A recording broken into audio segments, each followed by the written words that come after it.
generation of Detroit sports media is here. Crunch Time is back on Woodward Sports. Join Jeff Iafrate and Booner Monday through Friday, 11 a.m. to 1 p.m. Taking Detroit sports coverage to the next level with massive interviews, viral moments, and the best live reactions. Get ready, Detroit. The young guns are taking over. Crunch Time on Woodward Sports. We're back. It's Crunch Time here on Woodward Sports on a Thursday, kind of going into the 4th of July weekend. I'm Jeff Iafrate. That is Booner. We got KG. We got intern Riley. We got Caleb Zarnick. We even got Damon in studio. We got a packed show today. Jaylen Duren, what does the future hold for him? We have updates, things that are coming out right now because Jaylen Brown was traded. So it all kind of ties together. We also have the Doc joining us today, the DOC. Not just a Detroit Lions reporter, but he's kind of all over the place with Detroit sports. So we're going to get his thoughts on a lot of different things. He did put out something massive yesterday about Terron Arnold and how teams are already interested in the now released Lions corner. So a lot to get to today. Should be a packed show. I'm excited. And USA last night, Team USA, unbelievable, by the way. That was an incredible performance. We were out at the Dog and Pony Show. That environment, we've been to the Dog and Pony Show Crunch Time the last few years, and we've done a lot of our Lions watch parties, the NFL draft party. Kyle does a great job there. And I've never been there for a soccer event, and I'll tell you what, that was incredible. And Team USA, well, that was incredible. Yeah. Shout out Balagoon, man. He going to be gone for the next game. For the night, which is insane, by the way. That's and a brutal way. He almost scored a second goal. I bet on him 2 goals yesterday. Yep. And the other goal just hit the top of the top of the net. And they took one away from him on the offside call. Yes. He really could have had a hat trick. So he should have had 3. Yeah, he really could have had a hat trick. But shout out to him. And yeah, I think that honestly that's the dumbest rule of all time. If you get kicked out of a game, you're out for the next game. It just should be, hey, you're already kicked out of a game, right? Like you're already out. Why not? Like that's your punishment. Yeah. They're playing 10 on 11. Like that should be enough for a team, especially in the World Cup when everything's at stake. Like that, it's ridiculous at the end of the day. We call. Yeah, that is a little loner in the chat. FIFA claimed the morning show.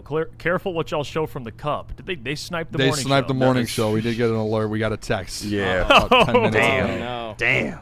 That said the morning show got sniped. Damn. Oh no, it actually did get sniped. Man. Damn, It's man. it's a shame, man. Oh, it's a shame. Couldn't have happened to a better guy. Oh, Look at Booner, man. man. Booner ain't shit. Oh, darn, dude. No.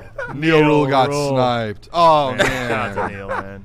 No, that's actually Karma, man. FIFA, Calling really, people names. Yeah, they don't play. karma. They really don't play. Did we show? I'm trying to think. Did we show highlights? I don't think we did. What's going on over there, KG? I don't know, man. You got to talk to JB. I only take over for the last half hour of the All right, show. no, so. I can't. No slander, JB. Yeah, I no, can't- we love JB. Yeah, we love JB. He actually, you know what? They didn't do anything wrong. If it was JB's, if it was his fault, Goddamn right. I retract my statement. Yeah. JB, he's one of the realest, man. Shout out JB, dude. But dang, that sucks, dude. They got sniped. That's brutal. Yeah, it is. What a world. Well, Ken in the chat Karma here. at its best. Ken in the chat says, talk was Detroit held all the cards in free agency. Why does it feel underwhelming? Has to be more, right? Rank the East the way it stands now. There's a conversation we want to have today. Yeah. We well, talked about this last night. We were talking about it.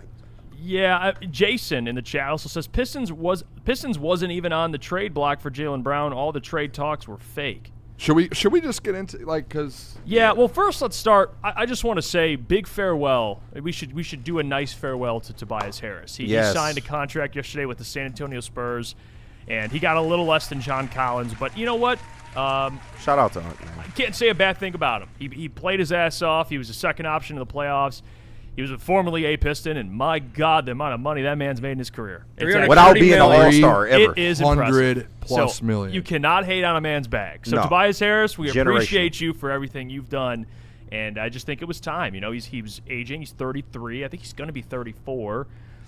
It's time to move on. Yeah. You know, for sure. Would it have been great to get him at a discounted price? Yeah, in an ideal world, wasn't going to happen. This he was played always too well. This was always the plan for Tobias Harris when he took that 2-year deal to come here. And at the time, you know, I was kind of against the move just based on, you know, his last year in Philly and the fact that nobody else really wanted to come to Detroit, and this was the best we can get. Year one of Trajan was Tobias Harris, but he came in, he did the job, and when the Pistons became relevant, he was one of the guys that they leaned on, man. So shout out to him. That Game 7 he had will forever live in my brain, man. So shout out to him, and it's just like you said, it's time. It's time to take that next step, and I think John Collins can be a step in that next evolution of that position. So. Yeah, he was probably the main vet. It was him, Tim Hardaway Jr. They helped, like you were saying, they helped this turnaround so much. So everything Tobias Harris has done here for the past 2 years, we're always going to be grateful for it. But I understand, where he's coming from. I think he grew up in Texas, if I'm correct.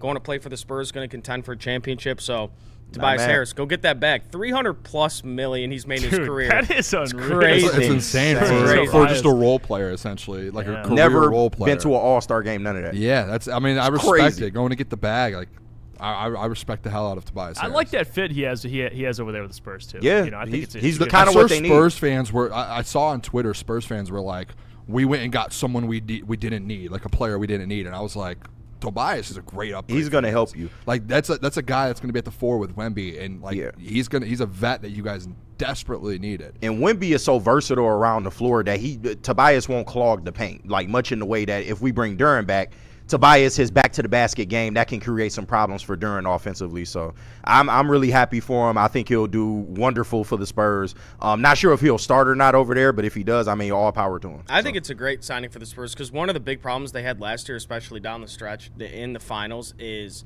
closing out games and making smart plays. Like these young players were turning the ball over, weren't making the smart play, and that's one thing Tobias Harris brought to the Pistons was the veteran presence, knew what to do with the basketball, and I think this is a really good signing for the Spurs. Mike G in the chat says, "Can Booner fight with Neil Rule some more?" Hey, I told it's a statement. Me and Neil we just coexist going forward. We're through. I told him that. They've broken up. I said hey, we can golf still. Go on the golf court. We can golf coexist. still. Listen, there's a line. Right? How you go golf with somebody you hate? You could golf with someone For the love you of the hate. game. I'm not, yeah, for the love of the game. I'm not in the same card as him. Like me and Jeff are partners, and we go out there, and him and Amon-Ra are partners. You just take our money. We go 2v2, and you know what? It's competitive, right? It's like going up. It's like Isaiah Thomas and who's the Michael Jordan when they hated each other. They coexisted in the league, and when they had to play on the same court, they did. when we have to play on the same course, we will. Funny, but at this point, listen, hey, I'm fine with arguing with Neil. I love the battles. Of course. There's a line that gets crossed that Neil does not understand. I think that's a fact. So calling you a little girl is not crossing. a little teenage girl. That was a step too far for You Booner. just it is. Yeah, there is a respect factor at the end of the day. We are in content, so it's fun. There's a line, and when you cross the line, there's a disrespectful. So line. not bitch or the P word is little Both girl. of those are crossing the line. Well, yeah, but little girl. I just think little teenage girl. What are we doing here? Like, can we have we're having normal conversations about sports. Let's just not start name calling. I've been through that with Neil. If you've been watching for a while, you know about that with me and Neil. I do love Neil, but there has to be awareness in life when we are. Yeah. It's a professional environment that we do make content. It is a professional. When Neil was dropping environment. that B word with me, I had to pull him aside and be like, Yeah. You don't want to get personal. That's where it gets a little. I love Neil, normally Neil is good at not getting personal, but what I want to ask you, Booner, is it's not repairable at all. We'll see. As of right now, I listen. like this. I love Neil. Spicy. I love Neil. I just don't like. Hey, people do joke around with me a lot. I love that. I'm Booner. That's the stick or whatever. There is a line where it's like, hey, I am also like a man, like a human, like with feelings, like and just emotions. Let's not get to that Like point. a little girl. Yeah. Okay. I'm trying to. I'm sorry. No. Sorry, you want me to not call you Pizza Boy and then No, you do it's that. fine. You're gonna do it anyway. Come on. Pizza Boy. I'm trying to talk. Okay, go ahead. That was ridiculous. He's spilling his feelings over here. I mean, Come come on. on. My apologies. My apologies. And at the end of the day, too, with Neil, it's like, dude, like, hey, you can't just call people names when you're wrong. Like, and he will never sit up here and say with the Jalen Duren stuff, he was talking about giving Jalen Duren 45 plus and giving him that max.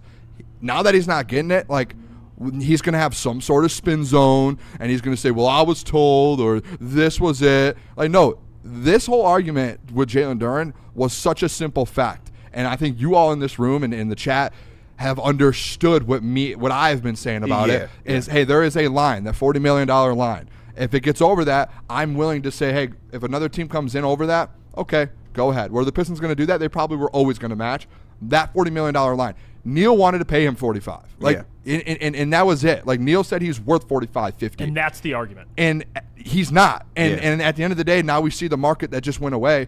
Neil will never sit up here and be like, hand up, that was on me, which he should. Like, he should. Like, and again, there's no victory. He was wrong. It's okay to admit that. Yeah, instead of calling people a little teenage girl when you're wrong, instead of wanting to actually admit the fact. And I love Sean. Sean sticks up for me a lot. He was just like, Booner just doesn't get it. No, like, I do get it. You guys were wrong about it. It's okay to step up to the table and say, hey, the younger guys were right on this one, man. Yeah. That's it. The young guys. It's okay. And instead of calling names and throwing names out there, be a little respectful and be like, hey, kudos, tip of the cap. That's it. I'm not out here asking for anything else because it's a simple fact. The market's gone on Jalen Duren. Oh, yeah. And guess what will happen? When we come back from this 4th of July this weekend, and if Jalen Duren gets 45, guess what I'll do on Monday? I'll sit up here and put hand up and say, Neil Rule was right. But Neil will never do that. And that's the line that he needs to – I told him back there, you need to figure that out. Like, you need to. Let's get to these super chats here. Tough Sauce, $5. Appreciate you, my friend. He says, Booner, didn't you – well, we get your whole channel copyrighted back in the day?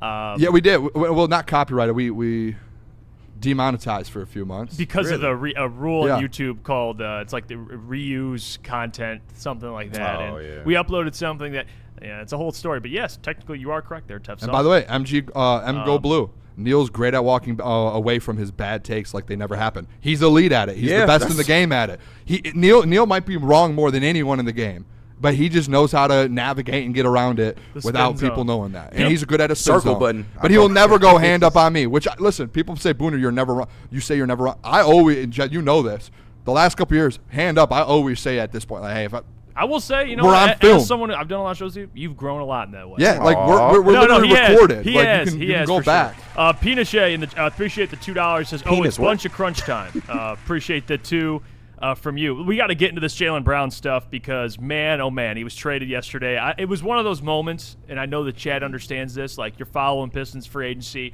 you're following the offseason, whatever the hell you were doing. I know Caleb was saying earlier he was on the golf course.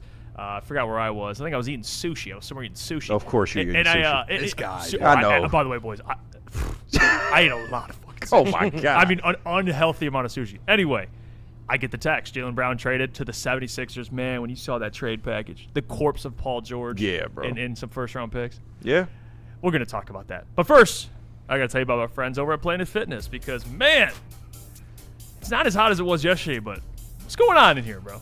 I mean, it's pretty hot. And I got to the gym this morning and got to enjoy that at Royal Oak, the Royal Oak location, by the way, which they have a bunch of them. I hit the Chesterfield one, hit the Royal Oak one, I can hit the Troy one.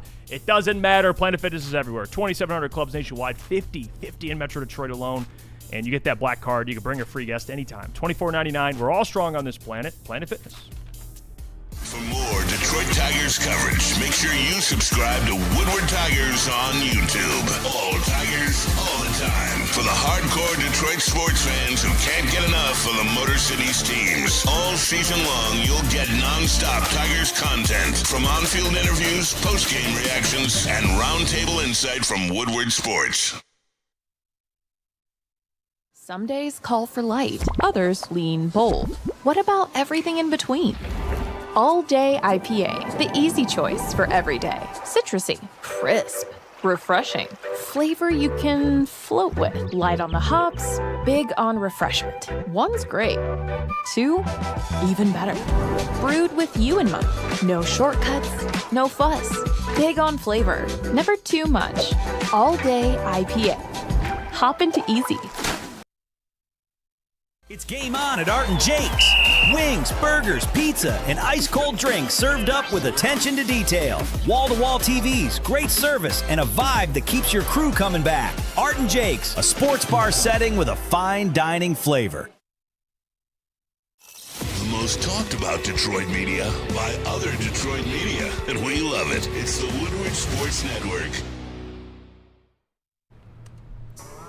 Pure Psychiatry. We talk about sports every day, but at the end of the day, you are not alone. There are things that happen in life that stress you out or maybe weigh on you. It's okay to talk to somebody, and our friends over at Pure Psychiatry provide you the opportunity to do that.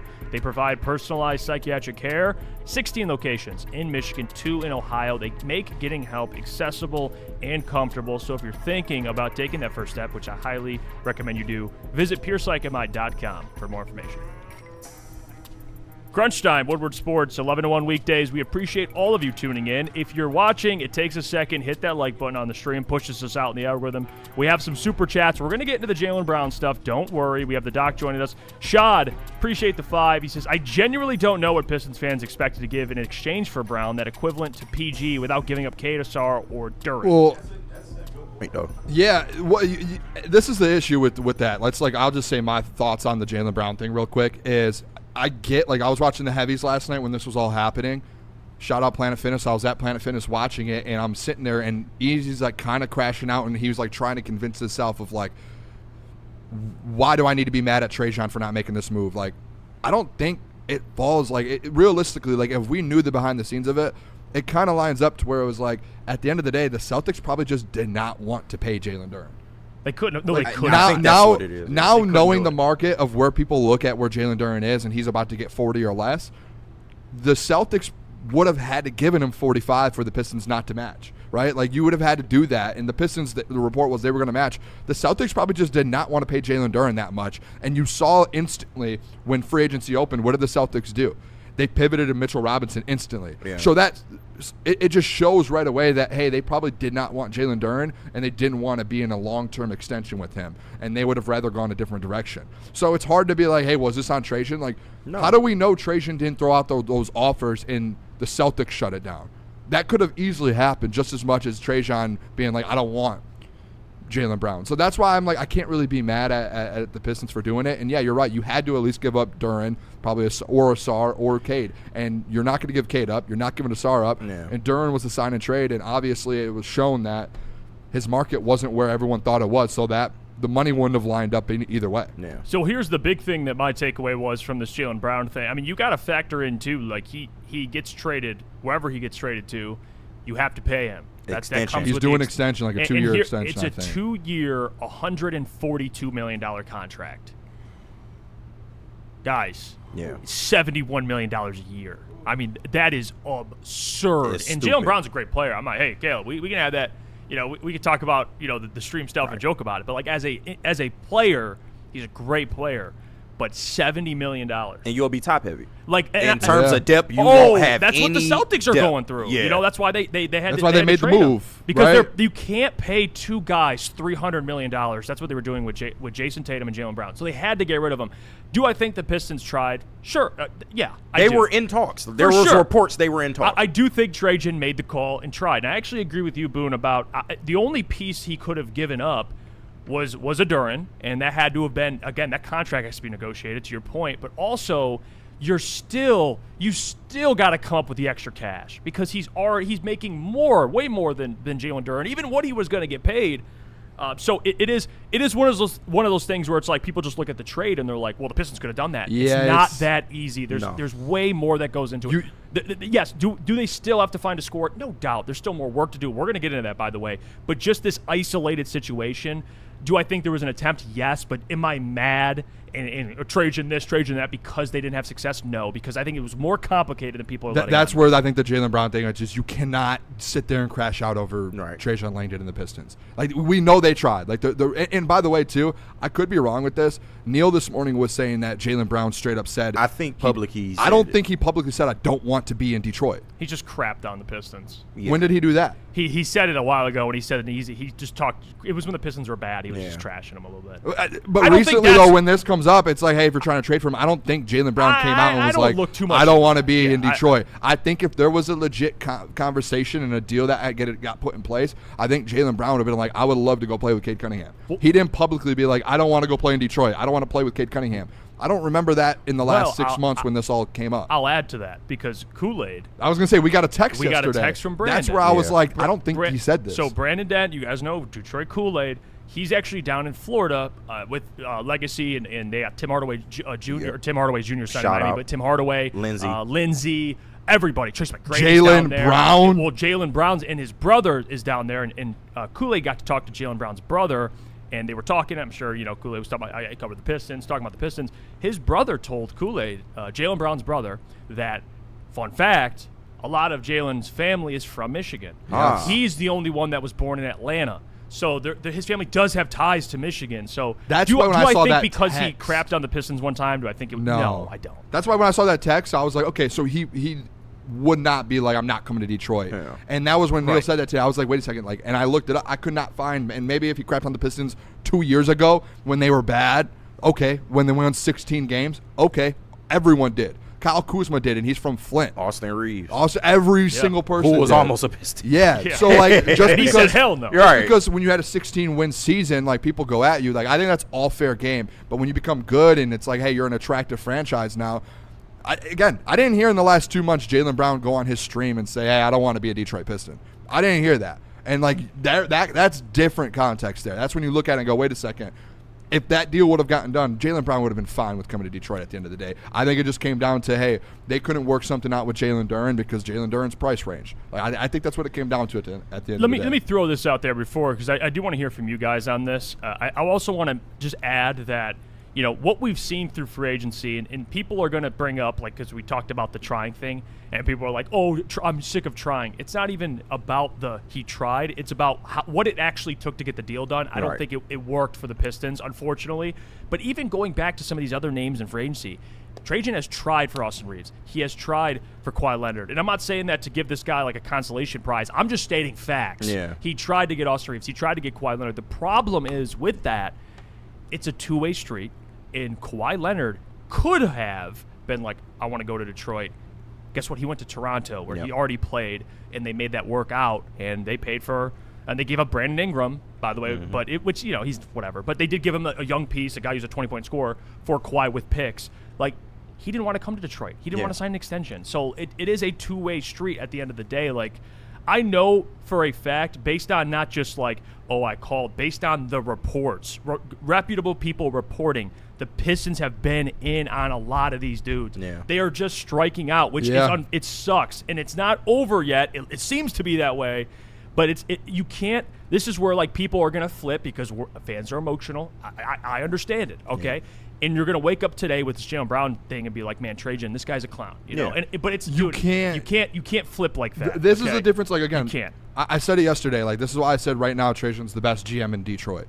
Brad, he drafted well. He built an amazing team. He's done something for the Lions that we've never seen, but he hasn't gotten over that hump yet. When it's time to get over that hump, Brad said he's tried. He hasn't actually made the moves, and he hasn't actually, like, hey, I offered 3 first-round picks for Myles Garrett or Max Crosby, whatever it is. Trajan's actually doing it. Yeah. Like, he's doing everything in his power, and we talked about this in the back there. It's like, guys, Trajan Langdon had a list, like Jeff said, of probably dream players he wanted this offseason. Every single one of them chose to go somewhere else. Yeah. What do you do at that point? That's a fact, yeah. What do you do? Like, he had his plan on paper, and his plan didn't work out. And it wasn't because of him. It was because the Lakers offered Austin Reeves. Kawhi didn't want to be here. Who else is there? The Tyler Hero thing, right? Like, they didn't want to do it. The 3-team trade is still fell available, apart. right? But, like, they ran on the 3-team trade, and it fell apart. And it fell apart, and it's still until July 6th, so you have 4 days for that. Like, there's context to each one of these things to where it's like, hey, in my mind, Trajan's doing everything he can to get that number 2. And if it doesn't work out, yeah, is it kind of a failed offseason? Probably, because you needed the number 2, and that's a fact. Like, that was the number 1 thing you needed to do this offseason. But at least you can't sit up here and be like, hey, Trajan didn't attempt to do it. Yeah. The players were the ones that said no. With Brad just hasn't attempted to do it. He's like, I want to stick in-house. I'm not going to go out and get someone else. If Brad was out there trying and it was reports like, he offered this, he did, I would be fine with it. I'd be like, at least this guy is out there trying to win a Super Bowl. Trajan's trying to win an NBA championship. It's out there. It's reports. Like, what team in the NBA has gotten the most reports this offseason about being involved? The Pistons. Yeah. Brian Windhorst goes on there and says the Pistons are the biggest team to watch for this offseason. And he actually went out on air yesterday, and he was like, I'm disappointed what the Pistons are doing because they had opportunities to make all these big splashes, and they haven't. And that's where you kind of get to a point where it's like, well, that's not really Trajan's fault because he's doing everything in his power to do that. Yeah. And again, it's a two-way street. Guys have to want to come and play in Detroit. And guys don't want to right now, which is disappointing because you're good. And you would think that, like, after a 60-win season, 1 seed, more stars would be like, I want to be there. Yeah. And it just hasn't worked out this offseason. It's weird. It is a weird situation because you are good. Yeah, look, I like Trajan. I think Trajan's a good GM. He's turned this program around. He's brought in some cheap veterans that have really contributed to this team. But I'm sorry, guys. The only two players I could really give him some leeway in this offseason is Austin Reeves and Kawhi Leonard, because you were never going to get Kawhi Leonard done because he wasn't going to extend here, and Austin Reeves, the Lakers just gave him too much money. But other than that, what a great GM does, if they have a plan, they execute the plan. And all these guys they wanted to go get, he hasn't got yet. And yes, I am mad the Pistons didn't trade for Jaylen Brown. But I don't think you guys, you're bringing up Duren, and that might be true. Maybe it would have had to involve Duren. Paul George is going into his year 36 season. But he had a good playoffs. He's going to start for them, though. I understand, Yeah. but you're telling me you couldn't get it done? Do you think Duncan Robinson, Ron Holland, and Karis LeVert, the money's there? Yeah, I don't think it would have got it done, to be honest with I you. think it would have. I don't think you would have been able it sounds like with that trade, it sounds like the Celtics just wanted Jaylen Brown out. Well, they lost in leverage. Paul George. Yeah, they lost lose a lot of leverage. leverage with him. They lost leverage. Yes, I am upset that the Pistons did not trade for Jaylen Brown. I am. I think they totally could have got it done. No, I mean, I understand it to a point because with Detroit sports, it's just always the bridesmaid, never the bride. I always say that about us. But for me, it really wasn't the biggest deal to me because I never viewed the Jaylen Brown thing as a really realistic deal. He wasn't even available until midway through this offseason. So, the fact that they were even in active negotiations, and yes, I say active, I think they were working out terms of a deal. And once again, it was the fact that they wanted a starter back in return. I don't know if the Pistons could have offered that. And it's also Jalen Duren's price point. But to me, Norman Powell was more of a blow to the Pistons than Jaylen Brown would be. And it's not because of Norman Powell, the player, it's because that's what I felt like their route to getting that other scorer was. It was through free agency. And, they haven't been able to do that to this point. But I'm not going to sit up here and knock Trajan because y'all can't tell me, as stout a Pistons fans as y'all is, and yes, you can be mad about Jaylen Brown, but you cannot sit up here and tell me today that he did not improve this team to this point. Can he be better? Yes. Do we need that second scorer? Absolutely. Y'all heard me on these airwaves all playoffs long saying we don't have a second scorer that's going to affect us. But I can't knock him for what he's done so far. Like you said, it's just a bit of bad luck, and people don't want to come to Detroit right now. And I hate to bring up next year because I know we ain't trying to hear about next year, but Trajan doesn't have to go over the line just yet. You have another great free agent class coming out next year, and if he feels the need, like, hey, we tried, we couldn't get the guys that we wanted, I'm not going to sit up here and overextend myself when we do have maybe another year to go at this. But in the meantime, I have improved the team. That's kind of how I'm looking at it. If you want to talk about next year, and we were a 60-win team this year. I get when it. you go over the line, and I know there's a big free agency coming up next year.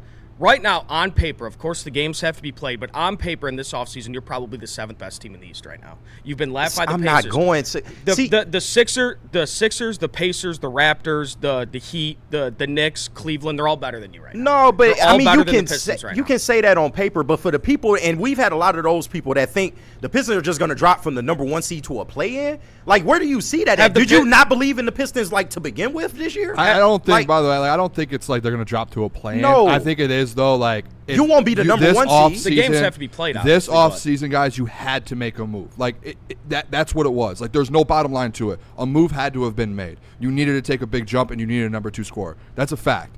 That is. So if you don't get that by the end of this offseason, like a Tyler Hero or whatever it is, it's a failure. Like, it is. It is a failure. Whether you think the team got better or not is a failure because guess what? I don't know how, like, to me, I don't care how good you got because you could have gone, again, we talk about this hand thing, right? You could have gone from here to here, but other teams are going from here to here.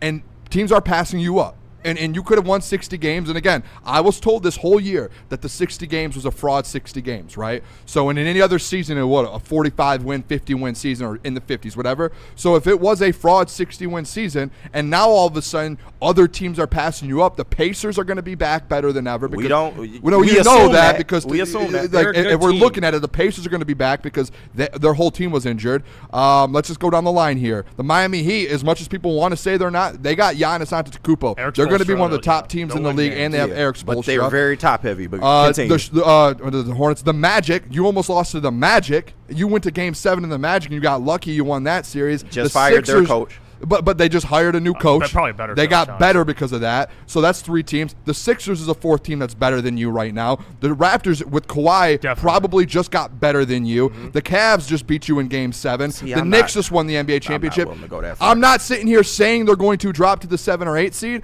but guess what's happened this offseason? In a pivotal offseason when it was meant for you to take a jump to be the top in the East, as of today, July 2nd, you're still sitting there waiting to take that massive jump while other teams are taking the jump. You have 6 teams that have jumped you this offseason, and you were the number 1 seed. I understand until that. they make the number 2, until they get that number 2 option, they have not made that jump yet. Even with the moves, the Pistons are still a top 4 team in the East. They are not. There are other they're teams. They're the second best defensive team in basketball. I don't care That what accounts defensive for team, something, KG. bro. You can't be on both sides. You can't yesterday tell me that you need to add offense and then today say they're the second best defensive team. They have in added today's offense, NBA, you need. They've added shooters. They haven't added That's a what scorer. that's a sore spot that this team there's a needed. difference between a shooter and getting a Will legit you get more scorer. points from better shooting? See, this is where Will you get more Pistons points from better fans will shooting? change the directions and goalposts. They need another playmaker on the ball with Kate Cunningham. I'm not saying they don't. Then what are we saying? But to They me, didn't add it's one. once again, depending on what you're out, and we're still not done. I still don't think Trajan is done, but I'm not going to lose my mind. He improved No the one's team. losing. KG, No one's. they have not. They've improved it from. They have not gotten better. If I'm we sorry, went they from, have not. if we're doing They have not 2K gotten better. ratings, right? The Pistons were, let's say, an 85 rating last year of that fake 60-win season. They went from an 85 to an 87, and the other teams in the East went from an 85 to like an 88 and 89. I think you're giving too much credit Too to some much of these credit other to teams who? because we do Who? have to. The Sixers. Who? The Sixers have had everybody under the Who? fucking They just sun. added haven't an achieved MVP anything. candidate. The Miami Heat haven't achieved shit. They had Jimmy Butler. They've they had achieved all more these than guys. you have. I They went to the understand NBA that. Finals 3 years But ago. we just now got competent What are you leadership talking up about? top. We are just You're now. slappy right now. No, You're I'm not. Pistons slappy. We're just getting back What are in we these talking waters. about? Are we are gonna sit just here getting just because back we in this waters? KG, you've told me that this is a fake 60-win team. When did I tell told you that? when When they did I tell lost you in the that? second round, and I said they should be in the Eastern Conference Finals. Everyone told me, well, the 60 wins was a kind of a fraud because the I East never was down. said that. But I the don't East believe is for back. 60 to The be East that is fraud. back. We're here. The East is here. The East upgraded. Almost every good team in the East has upgraded. A team went and got Kawhi. A team got Jaylen Brown. Another team got Giannis. Everyone got better. Well, you can't make them say yes, Booner. I'm not saying that, but it's a fact that other teams are passing you up. I understand. I'm not that, saying that. but I'm not ready to The other just teams- crown all these other No teams. one's crowning until them, they but it's a prove it. fact that these teams on paper have gotten better than you this offseason. And you're not of the belief that the Pistons are a top 4 seed in this, even as constructed. Maybe right now I'll put them in the 4 or 5, but there's teams that have just passed you up after you were the 1 seed. That's a fact. There is no question if we want to about argue it. semantics and be like, well, we got to just on paper. The I get East on paper. just got tight. I get it it. got tight, uncomfortably tight. Very uncomfortable. We can debate who ranks and what, but the point I actually do agree with is like, without a move like we expected, it got a lot tighter. Yes, it did. Like it got a lot You're tighter. no longer- And I know you got to see these teams. You got to see a playoff, but that's a fact. Now I will say, for me to give this Trajan an A, even though I give him a ton of credit, you got to get that second score, bro. You have to. That's the A to have me. to. If you don't, That was always the number one doesn't thing this mean they didn't get offseason better, was getting a but number that's 2 the with A. Cade Cunningham. That was always That's that. the A offseason, is getting a second score. But to that's me. where the disconnect is with fans, because fans to this point don't feel like it's lateral moves all over the place. People don't feel like the team improved in any No, stretch. it's And not I that they just don't agree improved, with but that. as of right now, I they've just don't agree with improved just a little improvement. They haven't made like a massive jump where you're like, oh, like this offseason you're supposed to make a jump to compete and win the East. This isn't like a, hey, let's just, like, this is what I hate. People are going to be happy next year if they get to the Eastern Conference Finals and lose. No, you're a contender. When you don't make moves in the offseason to stay a contender, then yeah, that's a disappointment. When other teams in the East see what the Knicks just did and they're like, hey, we're going to make our move. And they're making it. And right now, it's like in racing. Like, teams are going to start making moves, and if you're just going to sit back in the back of the pack and watch, that's an issue. But you also got to look at the pool, too, man. I mean, this offseason, besides the fact that Kawhi and Jaylen Brown all of a sudden became available, your top target was Tyler Hero. Like, it's just also the pool of players ain't been that great, and they, at least the people that were out there, they did try to get in on. That's why I'm not just gonna say Trajan is a shit GM like no some one, people but do. yeah, no one say no, you say no. that, but no one in this room is saying that. See, that's the Neil Rule thing. Well, people are saying, I'm not saying that. I think we've Trajan's had a lot of and that. I literally Yeah. have said Trajan has done it, like he's doing what he can this offseason. But at the end of the day, he can do everything he can. But if the players don't want to be here, you're gonna swing and miss in the offseason, and teams will pass you up. Like if players want to go to Toronto, if players want to go to Philly, if players want to go to Miami over Detroit, guess what? You're screwed. You're in a bad spot because now teams are picking your contending teams against you, and they're going to get better. But like once they're again, adding better players than you are. I'm just not putting some of those teams like that's I fine. said, the Sixers of the world, Okay, and you some don't of these have other. to I'm crown not them. putting them over. You the don't have Pistons to at this point. I'll say this. I think right now the East it's deep, man. Like it's deep, and the Pistons have to make a move. But we'll talk more about that. We got to be joined. Is Doc on? He is. Okay, we'll talk to the DOC and get his thoughts on what's going on with the Detroit Pistons. But first, we got to hear about our friends from Thrive. Let me tell you guys about Thrive. We all in this room need Thrive right now. We need some energy. It's time to upgrade your game with the Thrive energy pouches. They pack over 300 milligrams of clean and smart caffeine, including alpha GPC and L-theanine. No jitters, no sugar crash, zero bloating. You can find it at dipstop.com. You see on the screen there, you can use our promo code WSN to get 15% off your entire order, and exclusively at all Market Fresh and Market Square locations. Thrive, clean energy, zero distractions. They just effing work. Game is won in the trenches, and our big fellas don't mess around. The Woodward Heavyweights on Woodward Sports.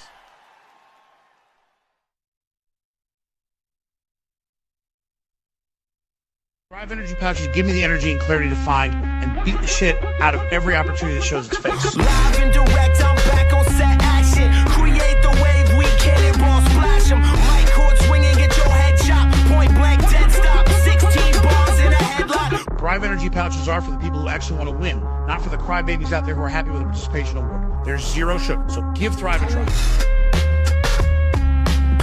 Go. It's game on at Art and Jake's. Wings, burgers, pizza, and ice-cold drinks served up with attention to detail. Wall-to-wall TVs, great service, and a vibe that keeps your crew coming back. Art and Jake's, a sports bar setting with a fine dining flavor. Thank you to all the fans for making Woodward Sports your #1 online destination for Detroit sports. We promise not to drop the ball.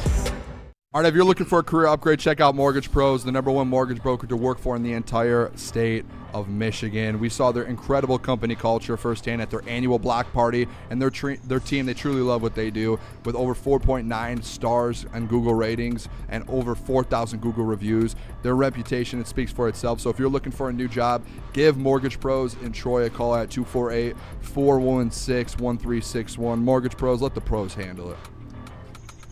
We're back. Crunch time, Woodward Sports. More to get to. Before we have the doc on, I want to rip some of these super chats off. I know people, that's on us. You donate, we read it. That's how it works. I didn't say that. Appreciate the 5. He says, He goes, I back Boone and Neil blindly, so I'm torn. The fellas are going at it. Shut up. Also, Jeff, what Lions game will be the most unexpected best game?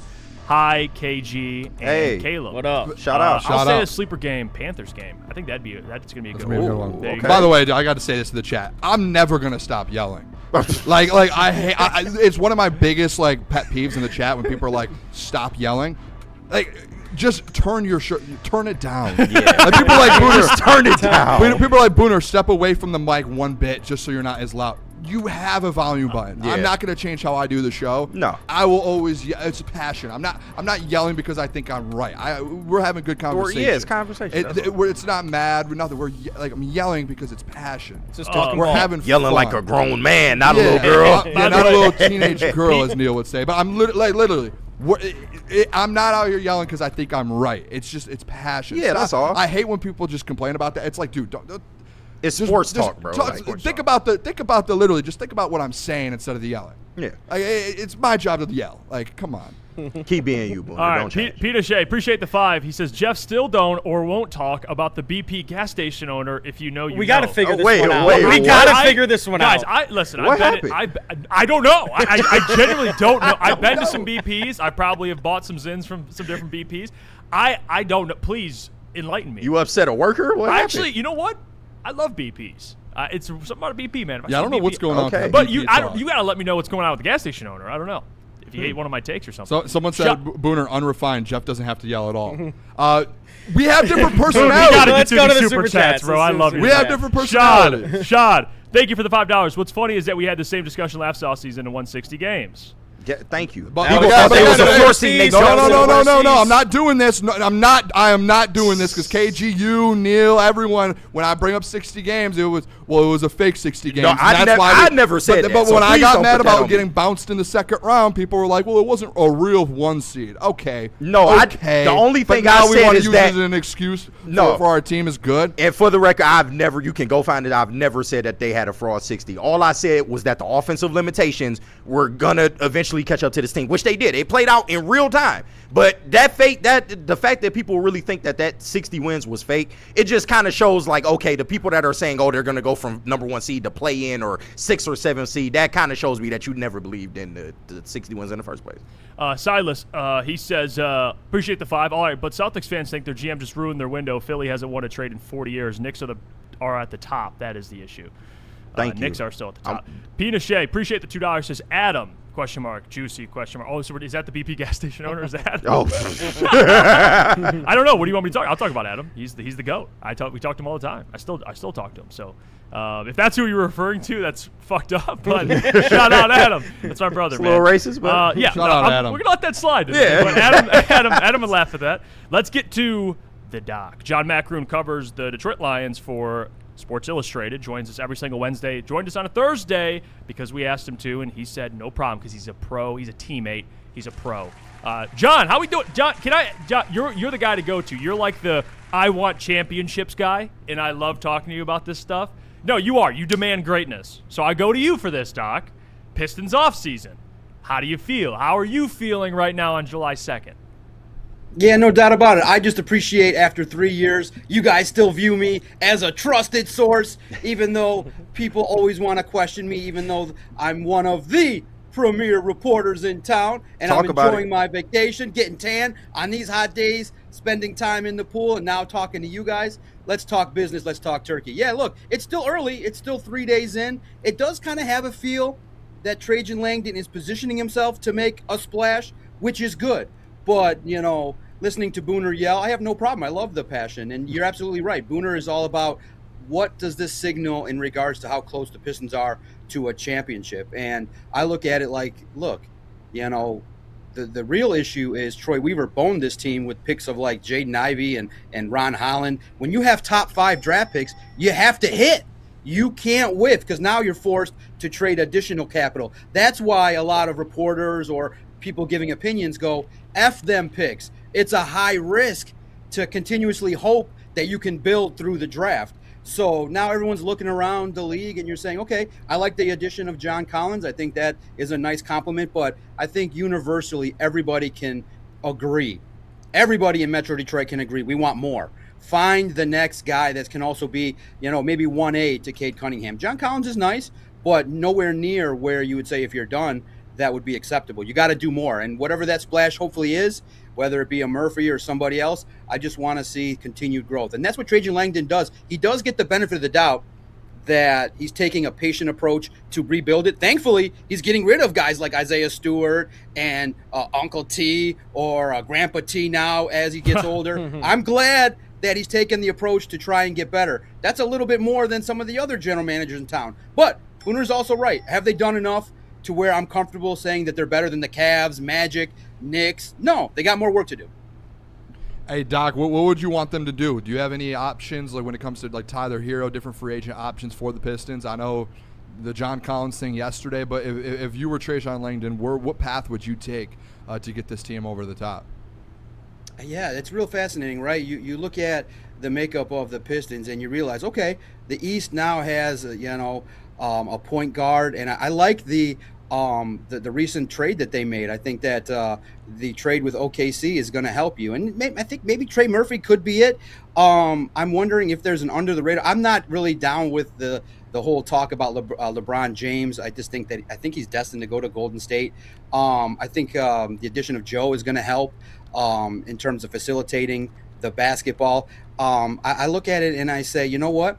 When you look at the Detroit Pistons, number one thing is that you want to continue to have the floor space. You want to continue to have quality shooting, high percentage shooters, and whoever that may be, whoever Trajan, maybe an under the radar potential superstar that could come in here. But whether it be Trey Murphy, that might be the guy they're circling to target. Whoever it may be, it just has to be someone on not exactly the level of a Cade Cunningham, but somebody that can facilitate his own shot, can be somebody that in crunch time can assist this basketball team. Because that's where you kind of saw the offense get bogged down in the postseason, is when they took away Jaylen Duren, and they were looking for those moments where someone needed to step up. They just didn't have enough. Uncle T disappeared in certain games, and so you hope that some of the additions that they make and some of the growth that they have already on the roster can. There's only been one move. I'm like, $9 million for Kevin Huerter, I feel like could have been used in a better way.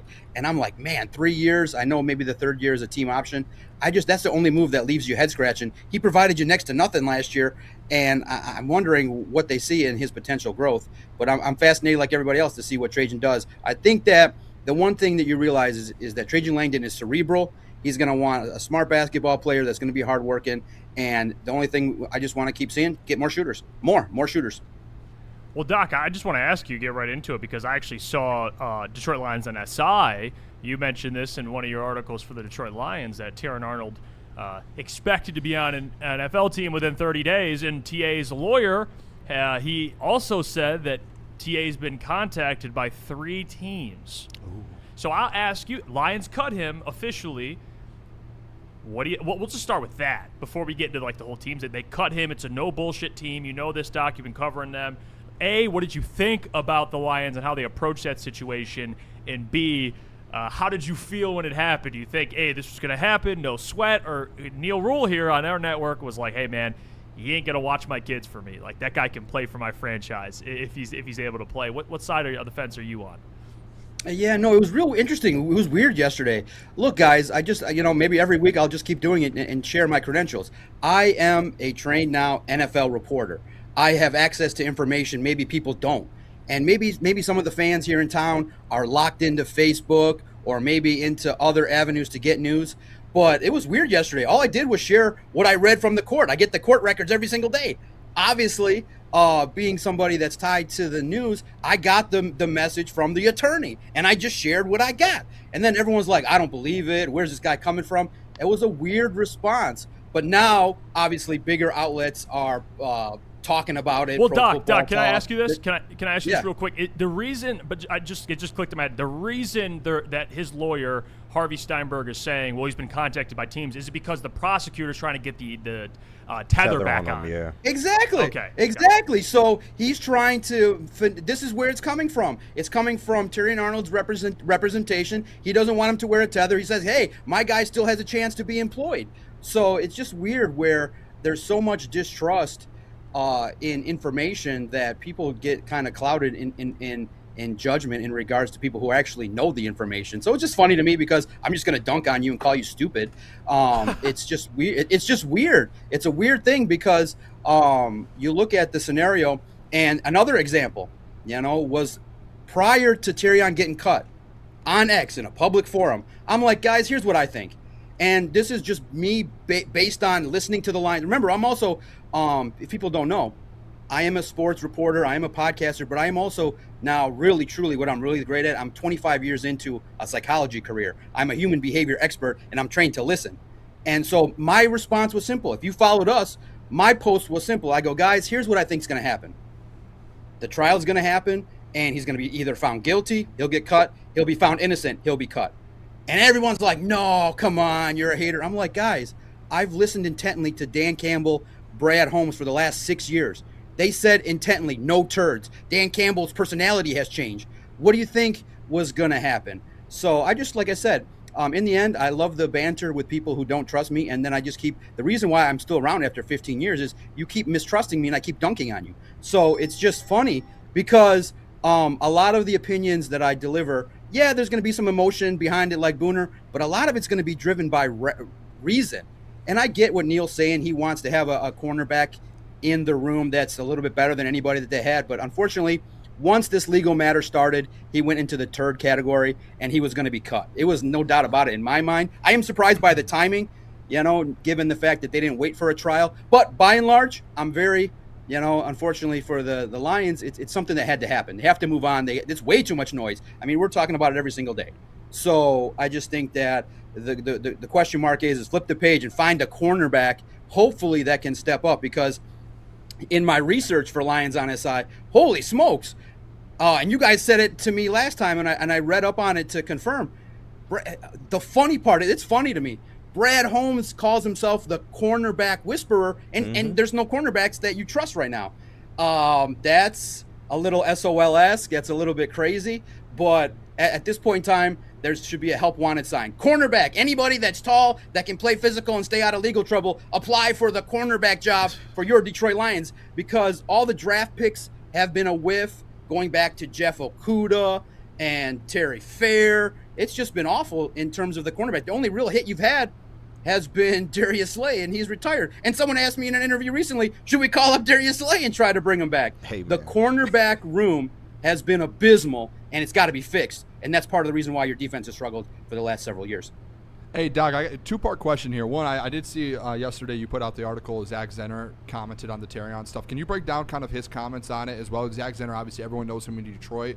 He is now, me and Jeff spoke with Zach at the NFL Combine. Great human, first of all, but also he's an NFL agent now. So he's very, very knowledgeable on these situations, I'm sure, being in that kind of agent world. Can you break that down? And then kind of second part of that question, can you give some of the teams that might have been reaching out to Terrion and give who you think might actually take a shot? Because I saw today PFT put it out. I don't know if you had the amount of teams, but it sounds like there was exactly 3 teams that reached out. I don't know if there's any word, if you have, who those teams are, or if it's just more so speculation at that point.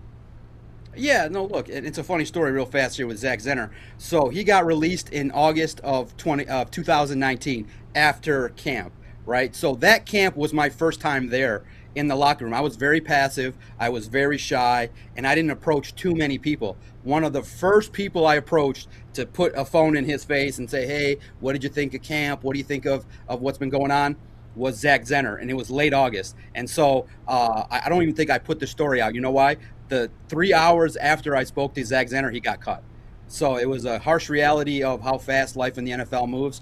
I wish we would have done interviews when I was, a little bit younger in 2019. You would have seen a much more passive individual. I've gotten hardened in doing this NFL reporting job. But look, he transitioned well to a nutritionist, public speaker, NFL agent, and he's doing content now, and he has, a fair opinion, which is, look, obviously the Lions potentially could void his remaining guarantees to try to get $5 million back. And he's just talking about the financial ramifications of the reason why the Lions cut Terrion Arnold. And there's financial ramifications. The Lions are going to try to recoup some money potentially.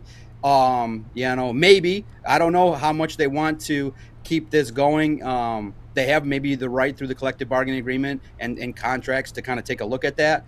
But in the end, there are ramifications, because for Terrion Arnold, he had a contract with the Detroit Lions that was worth total $17 million guaranteed, and he only lasted 2 years into a contract. So the Detroit Lions and Terrion Arnold will have discussions regarding the money aspect, and that's what Zach Zenner is looking at as an agent, saying, man, if you're an NFL athlete and you go down this road, you got to remember your conduct can have a detrimental impact. $5 million is nothing to sneeze at.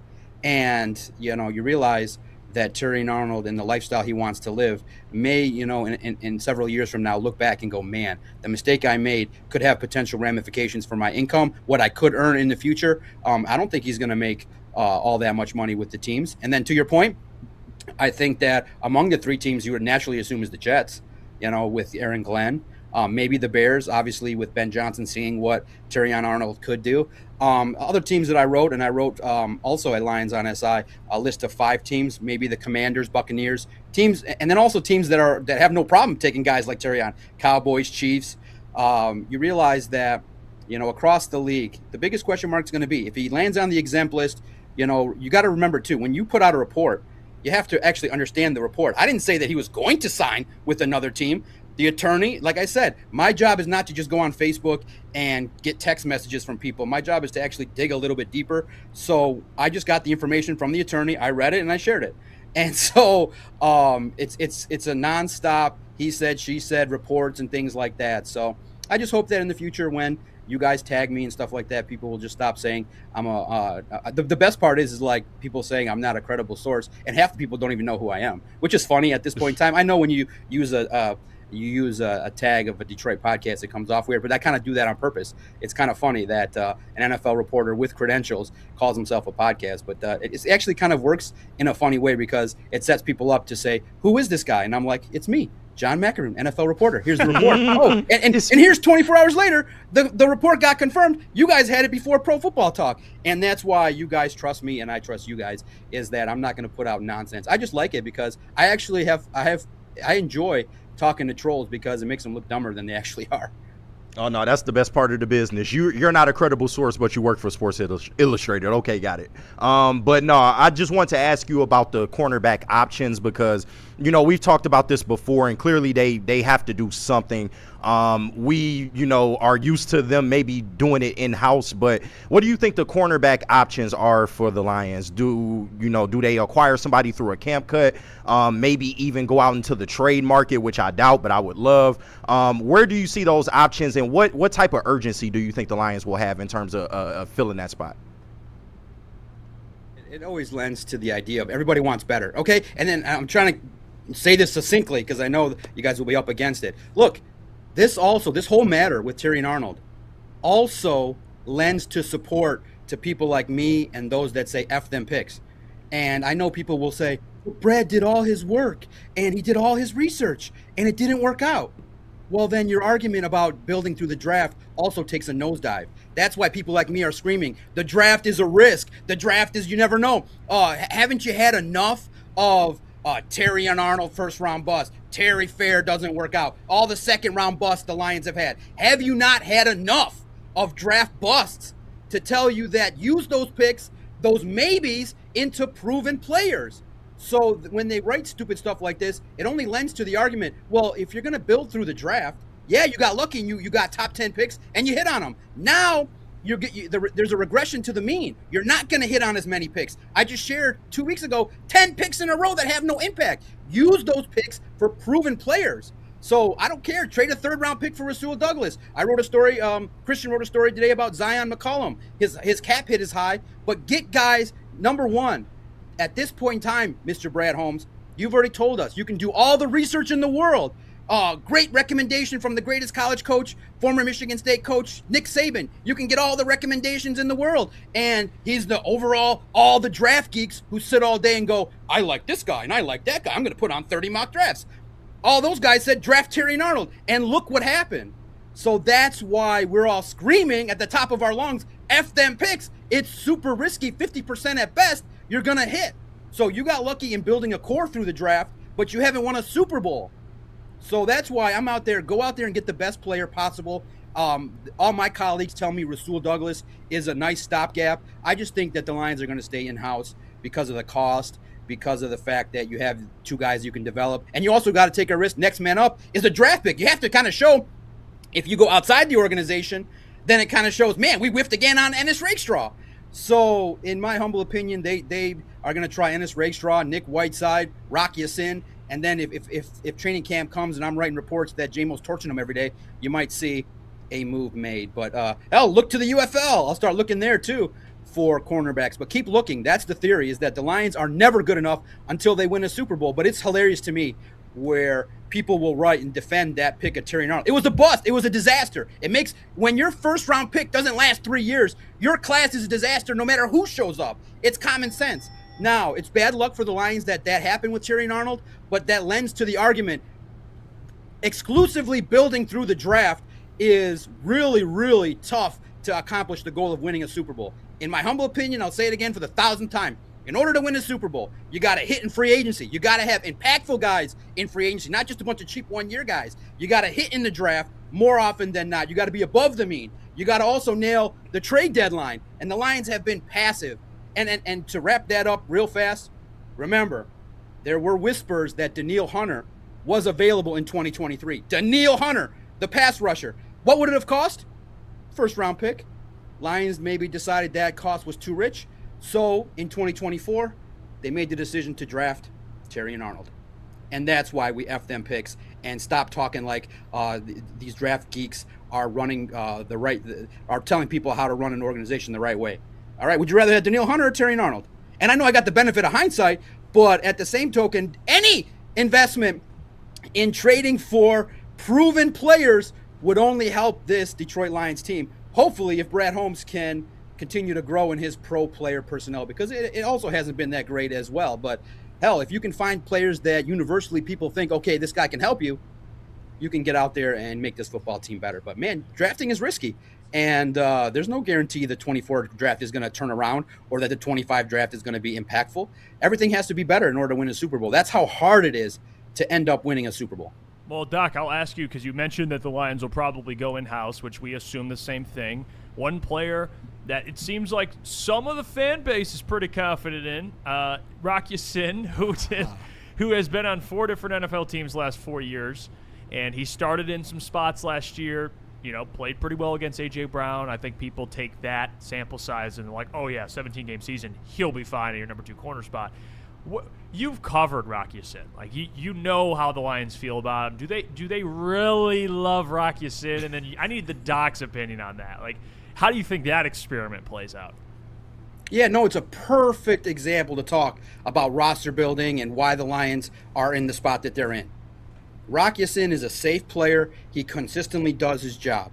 Okay, he'll do the job, maybe gives up a couple plays here and there, but he's consistent. He's a vet now. I do think that he's a reliable, versatile option. So while he lacks the high-end talent, the Lions will sacrifice that for guys that you can trust to consistently make plays, be in position, not mess up, safer. Okay, but in the NFL, you can't win it all remember, okay, in 2023, there was a play in the San Francisco game in which, the football bounced off of the defensive back's head. Bad luck, but an all-pro maybe picks it off. That's the difference. Jared Goff threw the football to Josh Reynolds. Maybe a higher level, higher caliber wide receiver doesn't drop the football. So in the end, you can pick apart plays and things like that, but bottom line, talent wins all. And so I think that Rock Ya-Sin is safe. He's a good player, but he's a role player. He's not a 6'2" corner that is going to, 3rd down and 8 against the Rams when the Lions are up 3 in the fourth quarter is going to pick off the football and take it to the house and end the game. That's what the Lions need. This is the final piece of the defense. They have a game changer in Aiden Hutchinson. They have a game changer potentially in Jack Campbell. They had game changers in Brian Branch and Kirby Joseph, but now those are question marks. You need more. The number one thing I'm going to tell you is you need more game-changing, impactful guys. DJ Reed, first year, he's okay, but injured. I don't know if he's got that game-changing, turnaround momentum type style of play. And that's what you're looking for. And unfortunately, the Lions have been on the bad side of looking for that at the cornerback spot. But I think that in the future, in the next couple years, they will find an impactful cornerback that can intercept the football, limit the penalties, and be a sure tackler. And I think that, like I wrote back at the Combine, the Lions may invest another top-end pick to find it. Or maybe you hope that Keith Abney is also somebody that you can try out there in a spot situation and give something. But it does lend to the debate that people are having.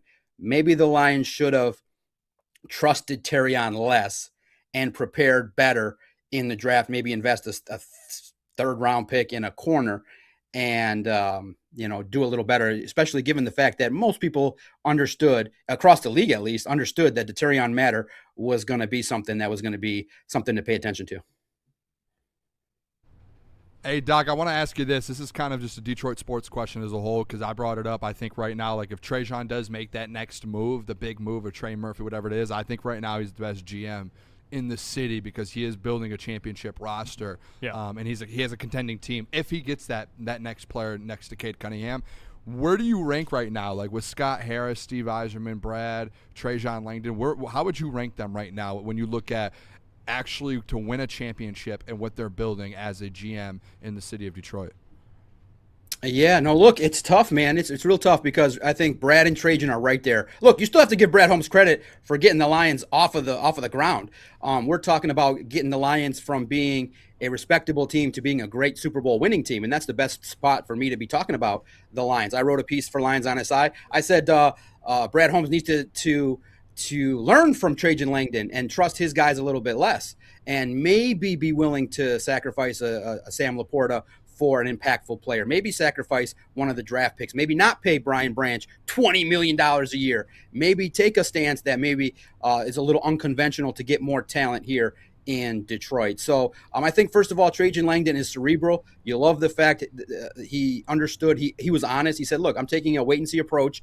And he wait and saw and said, yeah, I don't think I need Isaiah Stewart. I don't need an aging Uncle T, despite the fact that the fans loved him. I need to kind of upgrade the team steadily. But again, there is a stance you could say, well, maybe it's going to get that much tougher with the Knicks now being championship caliber. The 76ers are out there, the Cavs, Magic. You got to compete now in the East, and then you also got to compete in the West with a freak of nature out there in San Antonio. So I do think that Trajan Langdon understands what it takes, but he's going to be as patient as possible. He's not going to jump steps. So I just look at it like, let's just at this point in time, I'm just going to have to be biased and say Brad Holmes is the best because it's Herculean to get a dormant, irrelevant franchise like the Lions into some relevancy where we're talking about Super Bowls every year. So it's Brad Holmes, Trajan Langdon, and Scott Harris, and we'll put Scott Harris and Steve Yzerman in the irrelevant club because those guys are just who knows what they're doing. They're in love with 30 north of 30 people and giving contract to guys that don't have as much impact that we all want. So Scott Harris and Steve Yzerman, I don't know what they're operating. If they're operating a veterans club, I mean, Scott Harris every year is giving away a $15 million contract to a pitcher north of 30. So it's a regression. Steve Yzerman is probably now entering a rebuild of a rebuild, so that's a disaster. So let's just talk about the two best. Trajan Langdon, Brad Holmes will keep people in Detroit happy for many years. Scott Harris and Steve Yzerman just highly upset everybody. We appreciate you, Doc. Keep up the great work, my friend. You guys can check more of Doc out, Detroit Lions on SI, Detroit Lions on SI on YouTube. He's doing content. We'll see you next week, my friend. Enjoy your 4th of July weekend. Vacation. I don't know what the Doc's got playing, but enjoy it, my friend. And we're still waiting for a pool invite, a little barbecue day. We're still waiting for it. We'll continue. We'll sit here patiently. I can't wait till I get that text across my phone, though. Same, and I'm still waiting for the golf invite, too. Love you guys. There you go, John Macker, the DOC. We'll go to break. We'll come back. We got to talk about Jalen Duren. What's going on with him, all the things that are coming out, updates. Will he return to the Pistons? Ooh. We'll talk about it. But first, we got to double up. KG, you got to double up. Oh, I friend. bet. You're up. Gold Crown and Mad Pack. Hey, shout out, man. And I would love to double up on some of these products, man. But we will start with Gold Crown and, of course, the Royal Jesters. 1.5 grams each. And they are quad infusing. Y'all know what that means, man. Keef coated, live resin infused, THCA, diamonds, and terpenes all packed into one big fat joint, man. I don't know what other way to put it, man. You want to get your hands on some of these Michigan made, top tier, no shortcuts. Next time you hit the dispo, don't think, just ask for the Royal Jesters, because if you're gonna smoke, you should smoke like royalty. And why just stop at Gold Crown? You know, you can get you some Mad Packs too, man. Mad Packs, the maddest of packs. You want to get some of these gummies, man. You already gonna be getting the flower from Gold Crown. Get you some gummies, man. Boom Shakalaka 200 milligram hash rosin gummies and the high-low 200 milligram live resin gummies, alongside the Mad Packs extracts if you want some concentrate to throw on that weed, or, you know, if you just want some flower, pre-rolls, whatever you need, they got you covered. So listen, you can learn more at getmadpacks.com. Mad flavor, mad high, Mad Packs. Jameer Gibbs, breakout season, loading. Inside the 5, Gibbs to the end zone, touchdown! Woodward Sports, the most dominant Detroit sports coverage around.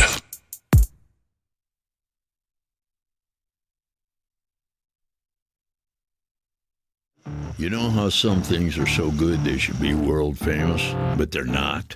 Our house-made vinaigrette is one of those things. And the antipasto salad, we drizzle it over. Same with our hand-battered chicken tenders. Original recipe soups and pasta sauces. It's almost as if our original, world-famous Detroit-style pizza is mocking them. And that's not very nice.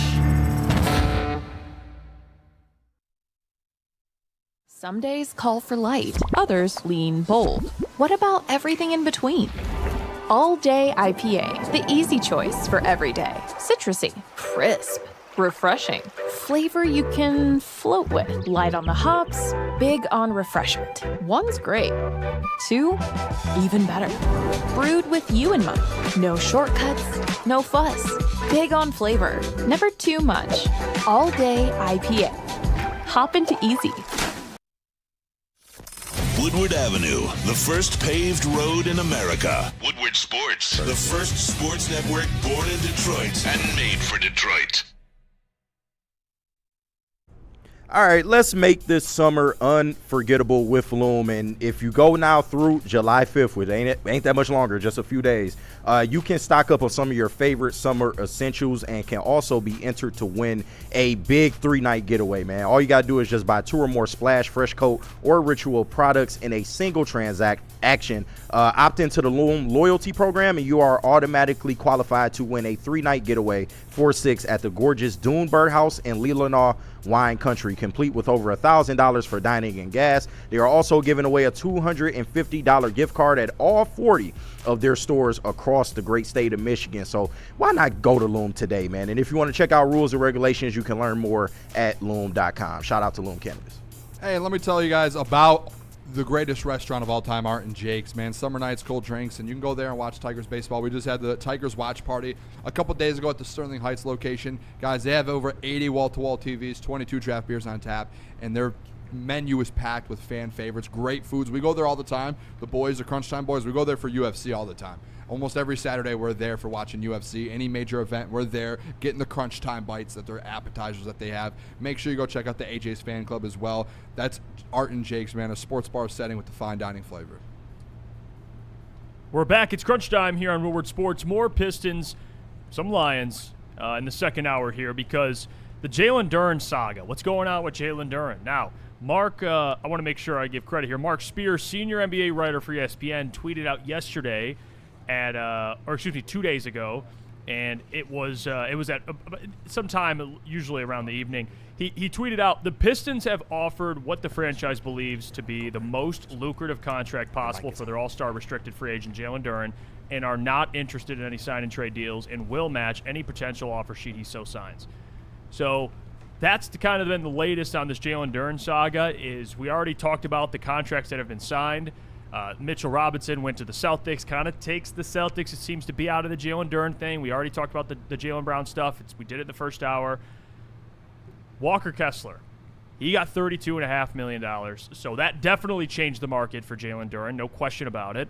The Kings have a lot of things they got to figure out. If they're going to get it done, it'd be via sign and trade, and the Pistons have to be willing to work a deal out with the Sacramento Kings. So all signs point, I'll say all that to say this, all signs point to Jalen Duren being a Piston. And I do think the plan that Jalen Duren and his agent had, they got to pivot. Because it crumbled. It crumbled. For sure. At the beginning of this whole process with free agency, and it seemed to be, well, Duren's meeting with all these different teams. You know, there's teams that are interested in a sign and trade, which I do think the Kings would still be interested in a sign and trade. But now we're at the point where these teams have kind of filled out that center spot. Duren's still out there, and for whatever reason, the price point that he was asking for, the Lakers said, we're going to sign and trade for Walker Kessler for, $10 million cheaper than probably what you want. Yeah. So the Duren stuff has made a complete 180. And I will say this, huge benefit to the Detroit Pistons. And ultimately, I said this yesterday, they're going to get it done. He's going to be back with the Detroit Pistons. Jalen Duren will be probably, again, like we said yesterday, probably around that $36 to $40 million price range, probably like 38. I think Easy said, I agree with him, probably that's a sweet spot, $38 million. So get ready to learn Jalen Duren, Caleb Zarnik. Get ready to learn Jalen Duren. You're going to be hearing a lot of Jalen Duren. And you know what the good part about it is, though? Trajan Langdon is getting him at a discounted price. Now, last year he could have the Pistons, and this is listen, hindsight, guys. Pistons could have got him at $30 million last year. They waited. Now they have to pay more. They almost had to pay $45. It's going to be a good price range when it comes down to this, though, because do you guys actually think the Kings are going to offer him anything? I do. I don't think they will. I do, but it's not going to be like. Why would the Kings do it? Well, because after seeing the Kessler thing, I think they might go, whoa. Maybe we could offer him a little bit cheaper and just see what happens. I think they'll throw 37. They're going to throw an offer sheet out there. The Pistons are probably going to match it instantly. Yeah. That's how it's going to go. They're going to match it instantly. We just got $10 actually. I do want to read this from. Make sure I give credit. It doesn't show the Domo Davi. Yeah. Okay.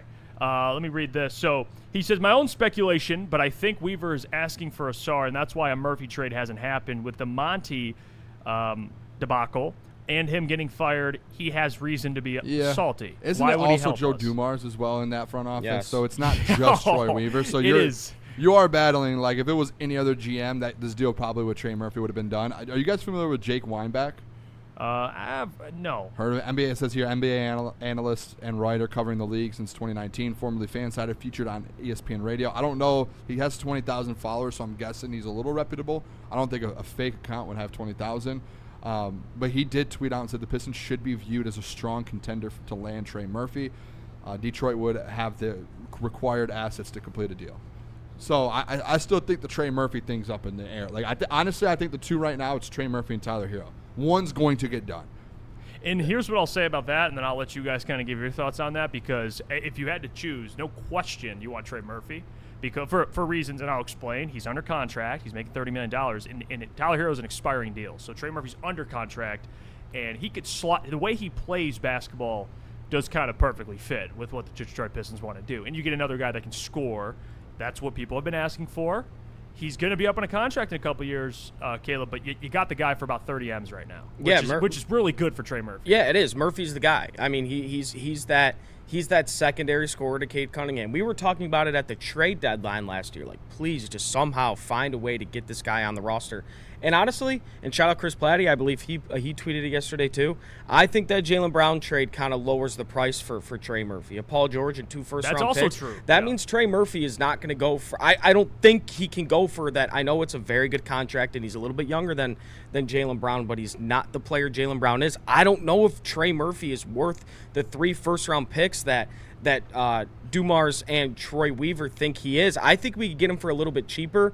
So even though I wanted Jaylen Brown, that Jaylen Brown trade might have helped us in terms of getting a guy like Trey Murphy. But yeah, you just got to find a way to get it done. That's that big swing move we have been looking for. That's how you complete a roster. When you bring him in and bring Duren back, that's your roster. I just want to say this with that real quick. There's two things to this whole thing, right? One, if you are complaining that the Pistons aren't making moves, you can't be like, I'm not willing to give up 3 first-round picks. You have to be on both sides. Like, you see what I'm saying, Caleb? If you're like, hey. No, I'm willing to do that. So that's what I'm at point. If I'm Trajan, again, this is where I will defend Trajan Langdon. But it will get to a point to where if these picks are, or if it is 3 first and you're like, well, look what Jaylen Brown got, you have to just be willing to make those moves for Trey Murphy. Like, if you're serious about winning. Like, if you're serious, you're seeing these teams make these moves, I get it. You don't want to get screwed by Troy Weaver and by Joe Dumars. But guess what? You have to make that move because other teams in the East are making those moves. So I'm willing to be like, screw it. We'll do, even if it's an overpay. I would love to add Trey Murphy to this roster. Even if I have to give up 3 first and maybe Karis LeVert or something. I'm in. I'll do it. But you can't also complain about Trajan if, you can't have it 2 ways, in my opinion. Also, I will say this, part of all of that as well. At the trade deadline, like you brought that up, Caleb, trade deadline, they have the opportunity to go make a big move, whether it was Trey Murphy, whoever it was. They didn't do it because they wanted to do it in the offseason. They have yet to do it in the offseason. So you can't wait in the trade deadline when you are the number 1 seed and 60-win team and then be like, we're doing it so we can have a big offseason and then not have a big offseason. That's a problem.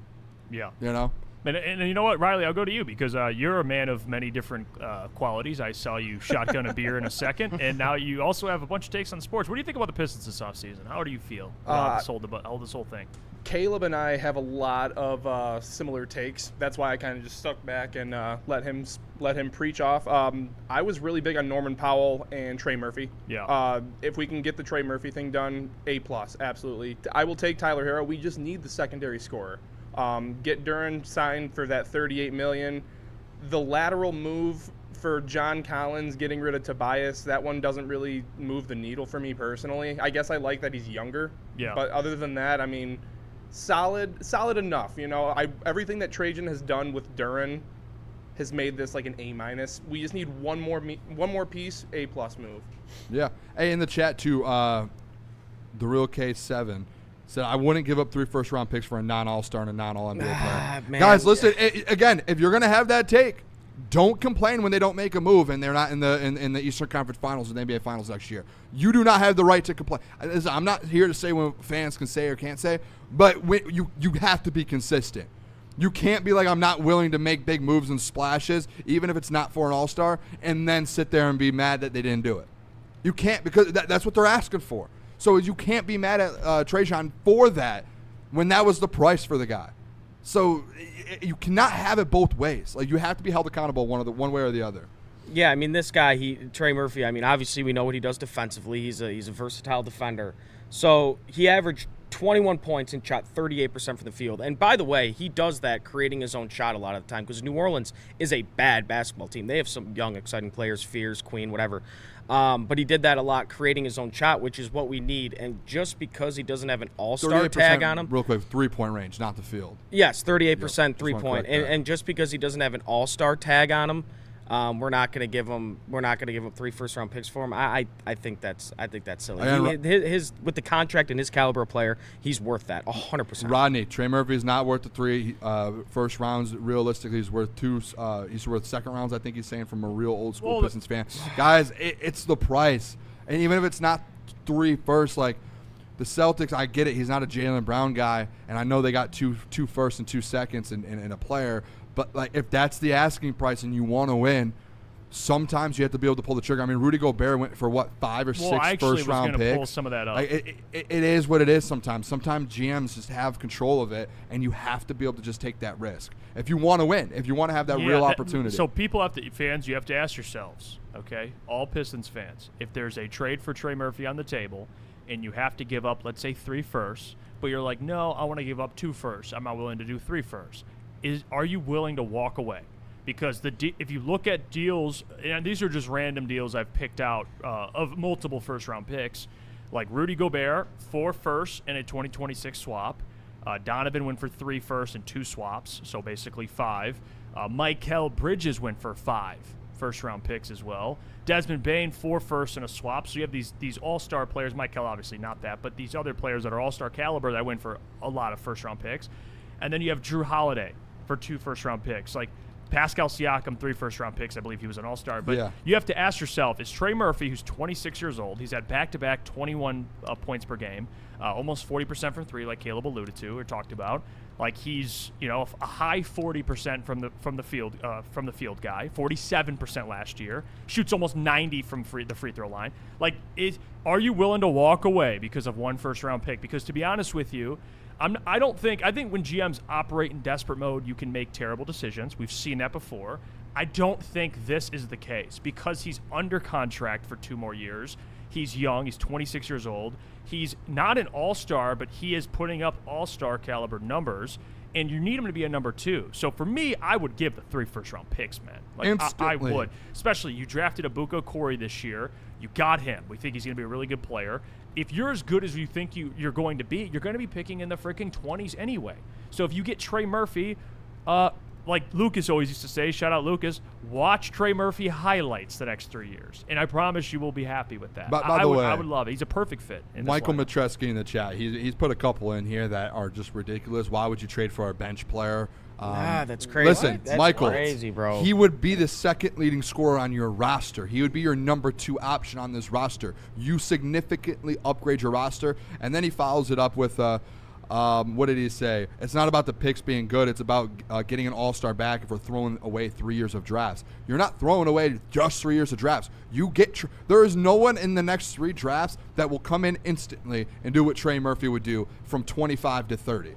That's not. It's a fact. You're not going to find a guy that's going to average 22 a game, 22, 5, and 4, shooting almost 40% from 3 in the back end of the first round over the next 3 years. Even if you get him next year and he develops the next 2 years, you're probably the probability of you finding a 20 and 5 guy at that point of the draft is like 5%, if not lower.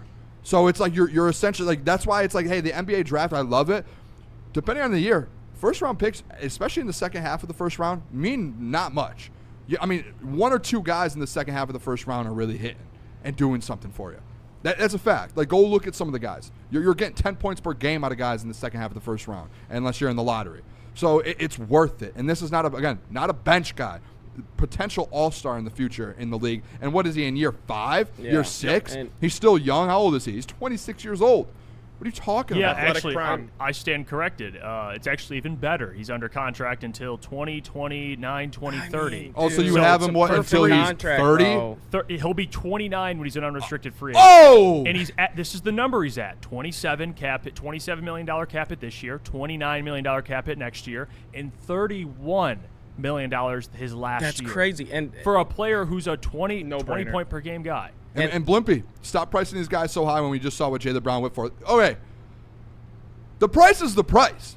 If the Pelicans are asking for 3 first, yeah, you can negotiate and try and get them down. That's their line. And if you have to do it, you have to do it. Guys, guess what? Jaylen Brown, hey, you guys want to know something to report today? Hey, fun fact, guess what? Guess what the Celtics were doing? I'm pretty sure the reports this morning where they were looking at it as a salary dump. There you go. Like they if they really were fine with moving on with Jaylen Brown, they would have said no to that. They obviously were trying to get the salary out. They were trying to. They had to pay him this year. They didn't want to do it. It was a salary dump. It's hard to go. It's that one's the apples to oranges things where they're in the same family. They're fruits, right? But they're not the same fruit. I want to back you up on that, you guys, and Caleb. I'll let you go. I just got to address this. That's ridiculous. The Jaylen, you mentioned Jaylen Brown's trade value was diminished. It was diminished because of all the shit the Celtics were doing prior, leaking all these reports that basically Derek White we view as a better player or had a better year. What did they say? Some bullshit like that. And then on top of that, he's due for an extension. So that also plays into the value. Like that was the Celtics' fault, the reason why Jaylen Brown went for so little. That doesn't apply to every situation. It does not. Trey Murphy's under contract for multiple years. That you got to pay more for that. He's under contract at $30 million. Yeah, and look, chat, you know I love you to the moon and back. You know me. I love you guys. But it sounds like some of you are afraid to make this uncomfortable move that we've been talking about. All of these championship teams, they've made the uncomfortable move. Look at the Knicks trading $1 million first-round picks. They traded R.J. Barrett, who was their poster child for a while, and then in New York, they traded him for OG Anunoby. These uncomfortable moves you have to make, and if it's 3 first-round picks for Trey Murphy, yeah, you might look at it like, oh, we can't draft for 3 years. Fine, but you're getting a phenomenal player. Again, might not have the All-Star tag on him, but I don't think that matters that much for his caliber of player. You're getting a 20-point scorer that shoots 38% from 3, can defend 1 through 4. That's the swing move you need to make. Yeah, it might look uncomfortable on paper getting rid of 3 unprotected first-round picks, but that's the move you got to make to win an NBA championship. I'll pay the Troy Weaver tax. Absolutely, I'll pay the Troy Weaver tax. I'll give an extra first-round pick. Like I don't care. You're getting a good player, and you're getting essentially a future All-Star who's going into his year 6. He's 26 years old, who's already back-to-back years averaged 20-plus a game in the NBA. And I don't care. Someone in the chat said he's on a bad team. Guys, think about if he's on a good team with a good roster and a good coach and Cade Cunningham around him and Asar Thompson and Jalen Duren and John Collins. Fun fact, when you get on a better team, it helps you out as a player. Like it does. Whether your numbers stay the same or not, obviously he's not going to come in here and drop down to 15 a game. He's still going to stay around 20 a game. He's going to be more efficient.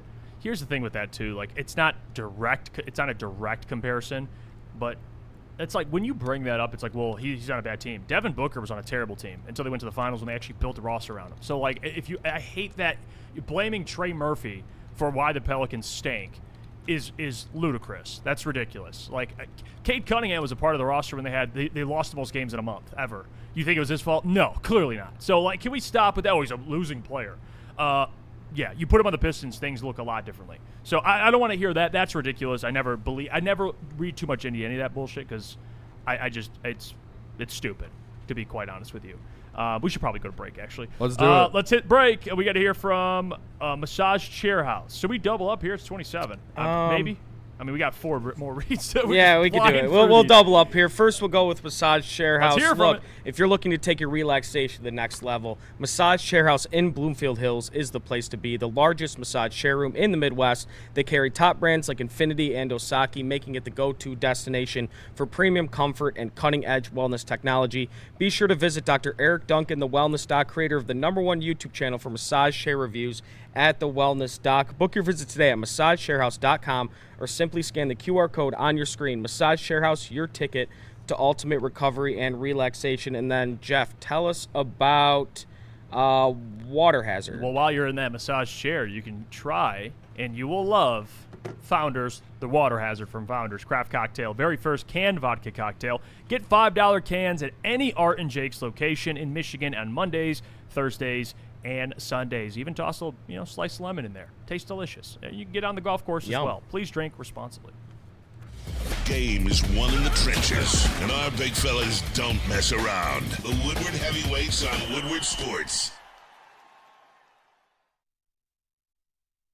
It's Mortgage's symbol of excellence, part of the very fabric of Mortgage Pros. The Blue Jacket, a symbol reserved for those that have separated themselves from the pack. Those who chose discipline over excuses, standards over shortcuts. At Mortgage Pros, greatness isn't given, it is earned.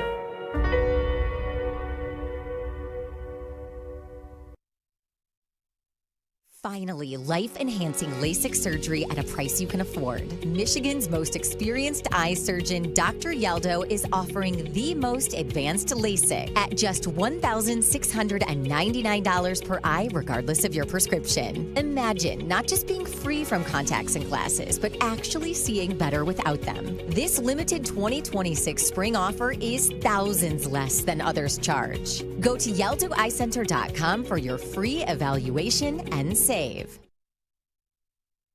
Dan Campbell is in redemption mode. No, make no mistake. It's not revenge he's after. It's a reckoning. And Woodward Sports is here to cheer on the Detroit Lions every snap. Don't miss a moment of Detroit Lions coverage. Follow Woodward Sports on all social media platforms now. Woodward Sports, let's go. Let me tell you guys about Founders and All Day IPA. They are right now. It is their 15th year anniversary for the Founders Brewing and legendary All Day IPA. It is citrusy, it's crisp, it's refreshing with a perfectly balanced taste. These things are incredible, guys, with 4.7 ABVs. It is built to go the distance for an entire baseball game. If you're going out on the golf course, whatever you're doing, it's built to go the entire distance. Even if you're out just mowing your lawn.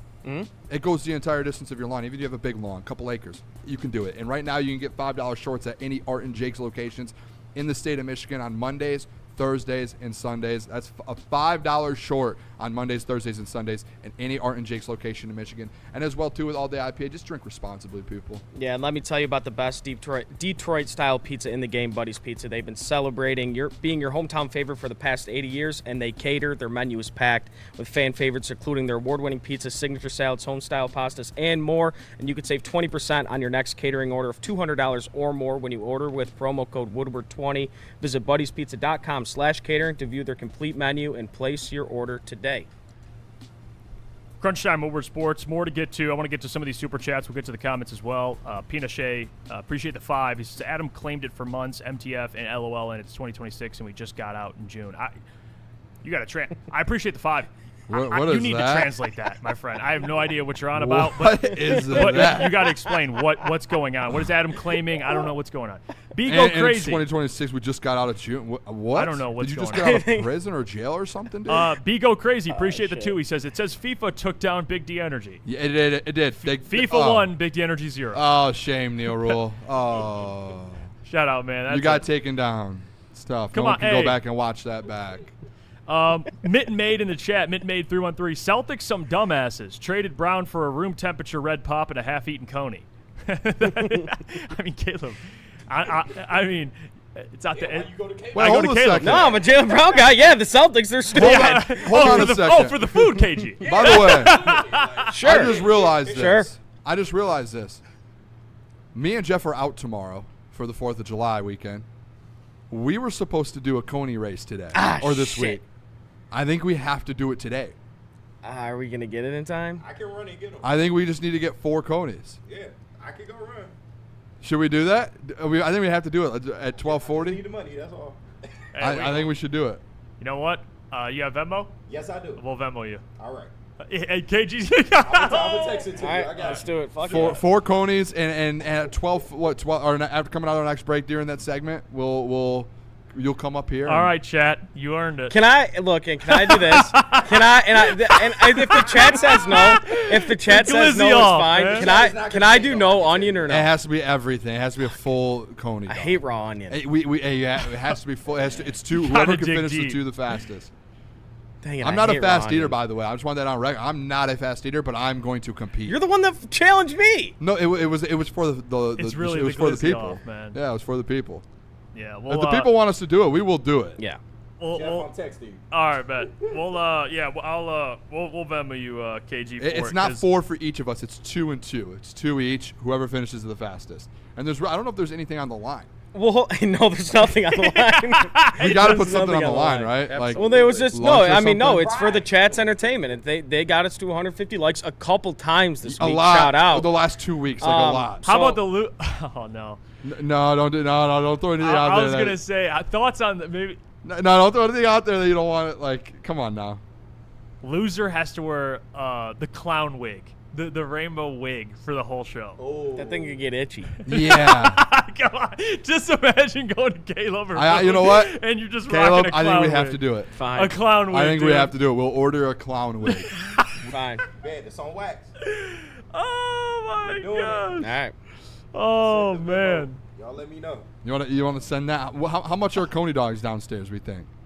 Oh, it's $1.89. Couple bucks. All right, yeah. Let's go. Let's do Less this, than man. 10.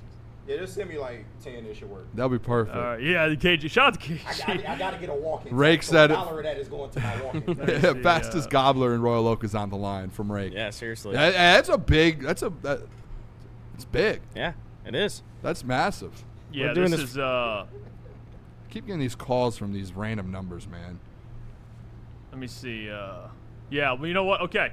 All right, I'm Venmoing you, KG. This is happening. There's no doubt about it. What's your? I need your last 4 digits. Text me that. I got you. I need your last 4 digits. But yeah, you guys, we've been talking about it. 150 like goal. You guys have smashed that. Now it's time for the glizzy off. By the way, Northern Sidge, I don't know how to say that name, but he said you guys are saying that Paul George has all the trade value. Well, no, it's his contract. It was they had to match the salary. salaries. Yeah, he matched the salary. Essentially, I think what He's the an Celtics expiring did, deal. based off of the trade, it felt like the Celtics were just like, hey, we're done with Jaylen Brown. There's obviously a relationship that's unrepairable. Let's just get what we can out of it. And obviously, the Sixers were probably one of the only teams that could match the salary, and they were fine with it. And Paul George's salary, by the way, and Paul George, again, he's not like the worst player in the world, so they did get something out of it. But let me look up his contract. Like, let's see when that ends. It's bad. It's a bad contract. Yeah, Is it 2 almost years, over yeah. though? How long left? So he has this year and next year, and it's a player option the year after. So he has 2 years left on his deal. To where Jaylen Brown, I believe Jaylen Brown had 2 years left on his deal and wanted to get extended for 2 more. So, Jaylen Brown has 3 left on his deal and wanted 2 more at $60+ million.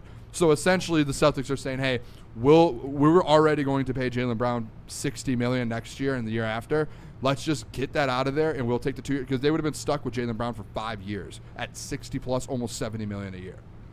Which I think that's fair for the Celtics to say, hey, long-term wise, probably this money is too much for us. Yeah, even like people talk about, ownership, they'll get through the second. No, they won't.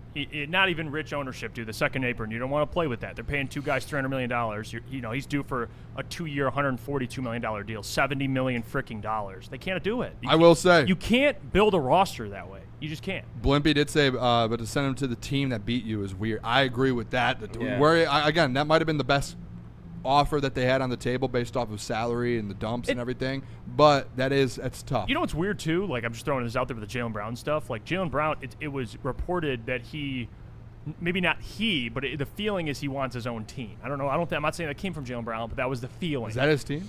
No. He went to a team with Tyrese Maxey, who's a stud. Embiid, we know what Embiid is. He's Embiid. He's gonna call for the ball. He's gonna have to go and they got VJ, who the Celtics actually wanted. They were like, nah, you're not getting him. But that's like, bro, he's got more mouths to feed than he did with Boston. I mean, for real. So for people that are like, well, he didn't want to go to Detroit, you think him in his mind want to go there? Like, I mean, yeah, I'm sure he wants to win, of course, but like to go there, share the ball with all those dudes? No, he did not. But they made it work because the 76ers made it happen. So yeah, it wasn't about Jaylen Brown being like, I want to go where I want to go. The Celtics took the best deal they thought, even though it wasn't, they could get for Jaylen Brown. Just get out from under him, basically. Yeah, go ahead, Riley. Yeah, well, just to piggyback on that, like, he definitely didn't want to go to Philly. Yeah. Like, not even a week ago, he was on his Twitch calling Joel Embiid a flopper. He's like, he's ruining the game. And then fast forward a week, and now they're teammates. Well, Riley, I don't know if you know this. Jeff actually thinks that Jaylen Brown's a douche for live streaming on Twitch. He said it. He did. That was okay. That sounds okay. That was aggressive. I mean, Sorry. versus just like going on YouTube, I guess maybe. No, yeah, it's all because of Twitch. No, let's talk about the TA stuff. Man. You So- hate No, I Jaylen don't. Brown. I don't. Well, Jaylen Brown does give me. He is an odd character. There's But a lot not of in a odd bad way. characters out He there. does some. He's just a little different. That's why he gets the flack he does. I'm not saying it's right or wrong. I'm just stating a fact. Like he says he's very opinionated. He says what his truth. They probably prefer Jason Tatum because he just shuts the hell up. Wait, I'm not saying it's the right way. I'm just saying that's how the Celtics like. Jaylen Brown's very outspoken, and I applaud that. But sometimes it can't hurt. You know how you're. The teams look at you and the NBA looks at you. But let's get to this TA stuff. So Doc actually talked about it, and I know people. If you tuned into the DOC, he talked about it. But there has been reportedly multiple NFL teams that have reached out to TA, and that was the argument that TA's lawyer Harvey Steinberg, who put on a prime LeBron performance, he said, no, you can't take the ankle bracelet off because 3 teams have reached out to him and he's going to sign a contract within 30 days. What do we think? I'm not surprised at all. I'm not. That teams have reached. Do we think? And obviously, Harvey Steinberg's not going to lie to the court and say that 3 teams. But how serious do we think these teams are? Like, they're going to have to probably absorb some sort of contract, and there's a chance he doesn't still play next year, depending on how this trial goes. And the NFL could step in, and Roger Goodell could be like, "Hey, you can't play." Like, that's all still possibilities. So for a team to step in and be like, "Hey, we want you, and we'll pick you up on waivers." All right, now they have that full guarantee. I believe it works to where they'll carry the full guaranteed of that his first round draft pick deal. Is a team willing to risk that? That's my question. I don't know if you're not guaranteed the player's going to play, and he hasn't really fulfilled being a first round draft pick, for you to step up and be like, yeah, we'll pay him a fully guaranteed first round contract. Like, we got that. We'll absorb that for the next 2 years. Well, I don't know. Like, I'd be interested to see. I feel like these teams are just putting in interest just to like see hey, what's going on, so they can get more insight on it. But I don't know if that's like a real So he's I going to think sign. what's going to happen, doesn't he have to be if you're released, you There's go through the waivers. waiver wire. Well, that's what we're going to find out if teams. And I don't think anyone's going to claim him in the waiver wire because then, like you're saying, they have to deal with some of the contractual stuff. Yes. He'll clear waivers. He'll be an unrestricted free agent, and then he can sign with a team for whatever the price. His would be. lawyer said that 3 teams is the amount has reached out, and he expects to join a team within 30 days. It's probably like any guesses? Who do you think it is? Cowboys for sure. Cowboys are one. Bengals comes to Steven mind. I kind of Jones like the reached Jets out. one. I can see. When that was a good the one. doc said the Jets, That's a instantly great I one. was like, AG for sure. For is sure. reaching out. He's clawing right now, dude. He's like, I mean, he needs everything he can. And they traded Sauce. I wouldn't be surprised. I don't know. The Bengals give me that vibe. Imagine he did go to the Bears. He's already by in the the state way. of Florida. Just That's stay true. in Tampa. Yeah, he could just go to Tampa. What if the Bears stepped up and got him though, and then he ends up turning into like a good. No, what if he hate goes him to the more than Rams and ever. becomes an All-Pro corner? Oh, my like, God. dude, That's the biggest. I think that's the J-Lo. biggest fear of this. If he goes to like the Rams, the Bears, or like the Packers, Sorry, and ends up turning into like an absolute stud. Yeah, but the Lions. See, when the Lions make a decision like they made when they release him, they can't think about that because the rules are the rules to them. That's how they run their franchise. Like, as soon as he got arrested, that's what I believe. It was over. It was done. They already made up their mind. They're like, this guy's he's no matter if he's guilty or not guilty. That's not our job. Our job is to determine whether we want to deal with your shit. Not if you're guilty or not guilty. That's for the court of law. And they said it without saying anything. We don't want to deal with this shit, and they cut him.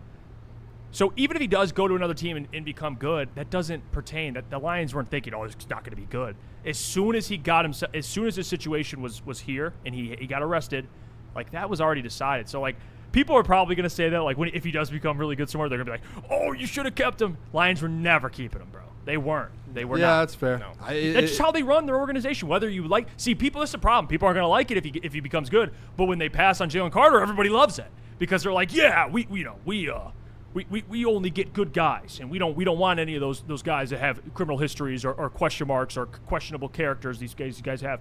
But then you got to be okay with this TA thing. You have to be because whether he's guilty or not guilty, it's the right thing to do. It is. I applaud them for being They were consistent. like you said, They're they were consistent. probably always going to do it, and you would rather them be consistent than flip flopping For back sure. and forth. Yeah. Because that's what it comes down to. Because remember, who was it that got the DUI during the offseason? Yeah. The safety from Notre Dame, Brandon Joseph, or was it- whoever it Brandon was. Joseph, And, that's and right. then instantly, within like 12 hours, boom, cut. And it was, again, DUI, not good. But you see guys get DUIs all the time, stay on teams, but instantly they're like, nope. And that was a guy that they really liked as well. That was a guy that was having a good camp and having good practices, and he was doing well. And then boom, they're just like, hey, sorry, like we don't. Yeah. It's a what's the word that I'm looking for? No BS. Yep, building. that's what it is. No bullshit. They've been consistent with that. So I do applaud the Lions for that. By the way, KG just walked in with the Conies. Yeah, the So Conies. if you I'm guys, a little nervous, you guys do not, I repeat, do not want to miss this. Okay, Caleb and Boone are gonna have a crunch time very first glizzy off. All right, Let's so go. if you're, Can we get some lines? Hopefully the last one. We should put a poll in the Put chat. a poll in the chat. Who wins? Caleb, who do you got? Caleb or Booner in the glizzy off? They're eating 2 Coney dogs. Who can finish it in a faster amount of time? And then after that, we'll double up. We'll be good with breaks, and we'll rock for the rest of the show here, and we'll see what happens. I'm super excited. I mean, this show stinks, man. All right, let's go to break. We got 2. We got Supreme Lending, and we got D-Max Grind Time event, which is, by the way, also on the back. And that's tonight, by the way. Yes, it is. So let me tell you about our friends over at Supreme Lending. You're making a massive decision in your life. Well, Supreme Lending is the place to go. You got decisions you got to make. You got to go with the guys that you trust, and that is Supreme Lending. You mentioned Woodward Sports, so we'll receive up to $500 off your appraisal. To score the deal, call the numbers on your screen. Talk to Chad and Chris at Supreme Lending today. And then tonight, July 2nd, Darren McCarty is bringing the grit back to Detroit. Woodward Sports is taking over the grand opening of Grind Time Pro Wrestling Academy at the historic Brewster Wheeler Recreation Center in Detroit. The heavyweights will be live there tonight, 5 to 7. The open house runs from 5:30 to 7:30, giving you the perfect chance to tour the brand new school, sign up for classes, or lock in your membership. Then stick around right after for a free graduation wrestling show to see Grind Time's newest students put it all on the line. Don't miss out. Check out Grind Time Wrestling Academy tonight. Detroit has the best sports fans in the world. That's why they deserve the best sports coverage in the world. We are the Woodward Sports Network.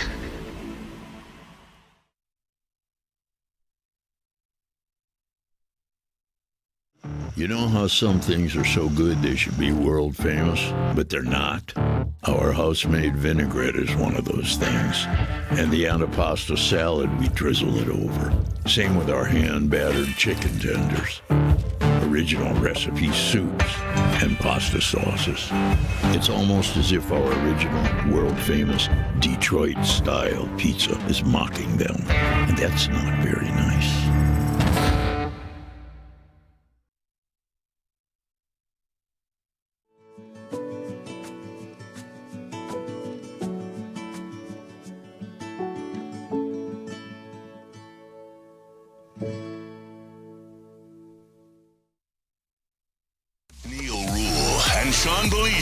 Wake you up every Monday through Friday on Detroit's #1 sports network, Woodward Sports. That's right, Big D Energy has moved to mornings. Get your morning dose of Neil's tone and Sean's insanity. Weekdays 8 a.m. to 10 a.m. 2 Detroit sports legends coming together for the best Detroit sports morning show there is. Big D Energy, waking you up weekdays on Detroit's #1 sports network.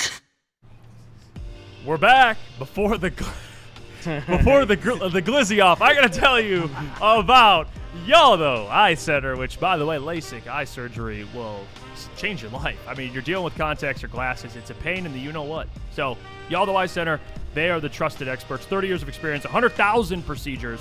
Take advantage of their summer promotion. Okay, it's $16.99 per eye, regardless of your prescription. It's a one-time investment that'll save you thousands of dollars on glasses and contacts in the long run. Wake up with clear vision. YaldoEyeCenter.com/$16.99. Then Amnesia. Amnesia is a proud to be able... Wow, let's start over. You got it. Amnesia is proud to be available at top dispensaries across Michigan with multiple products for adults 21 and up. Their newest launch is the Switch, a 2-gram dual-chamber disposable featuring liquid diamonds. With 2 chambers and 2 different flavor profiles, you can enjoy the left, the right, or both together for a unique combination. Discover your new favorite with the Switch by Amnesia. I'm sorry, Chad. I'm looking at these glizzies. The one he slid to There's Caleb. one here that Caleb has. Booner gave Caleb the most messiest glizzy. It's not that I purposely was have this one. Wow. We opened them up and put them there. I will say this: Caleb's like a minus 5,000 favorite. Yeah. So he can have. He's taking the lead in the polls. I think it's fair for him to have that one. Chat, y'all not shit for saying Caleb. Let's go. Hey. I love it. I mean, This is crazy. Competitors. We got the respect each commentators You here. guys have to see this thing. Mine are way sloppier than his. No, I don't think so. Put your mic a little closer to your mouth. I don't think so. I think they're just. I mean, Yeah, Coney's these things- sloppy no matter what. You do have one. No, I will I say. already You gave do you have something. one that is extremely sloppy. That's just gonna get messy. Just be careful. Yeah. Try not to get the mess. So No, I'm not. I'm not a let's ketchup go guy. over the rules before we begin. What's the rules here? How much time we got on the clock? I'll handle the clock. I'll do it. Yes. So what? 1 minute?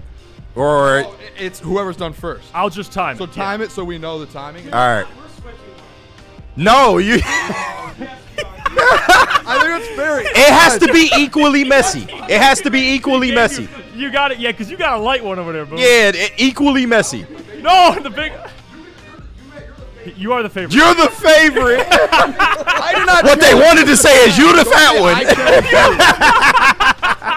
You get the messy Hey, one. this is like the Food Network, but this. I mean, I'll we're take doing the this shit second like messy. NFL. I did, by the way, I want to sound right. I did not challenge Caleb. I could beat it. Yeah, you absolutely challenged him. Maybe I Yes, did. you absolutely Maybe did. I All right, did. here I'm beginning. I got the time ready, boys. Let's be fair here. Okay. All right, hold on, Booner, hold on. Glizzies. Coney glizzies, by the way. Chili mustard. I mean, this is The works. Yeah, The works. All right. 3, 2, 1, go. Oh, Caleb doing it with the hat on too. I like the swag. All right. So far. Booner take the early lead. That's a big bite by Booner. What do you think, Riley? What do you think about this? What's going on here? Booner hopped out to a freaking. All right, Boone. He came for. I mean, Caleb. Caleb struggling a little bit. Put down the net. Coming out the gate. Caleb looked at me and said, "These are fucking good." Yeah, no. Shout out Leo's Coney downstairs, man. I mean, Should we allow them Caleb. to drink water while they're doing this? I Like mean, a hot dog kind That waitress down there too. Oh I my mean, god. Yeah, man. water. I feel like that's respectable. What? They need water? we got extra water. No, let them choke, man. Let them. That's part of it. You gotta let them fight through. They gotta battle, Here, bro. we got to get you guys a water. No, bottle. let them battle, man. Let them battle. There you go. It looks like Caleb. Boone just finished the first talk. Oh, come on, Caleb. Caleb finished next.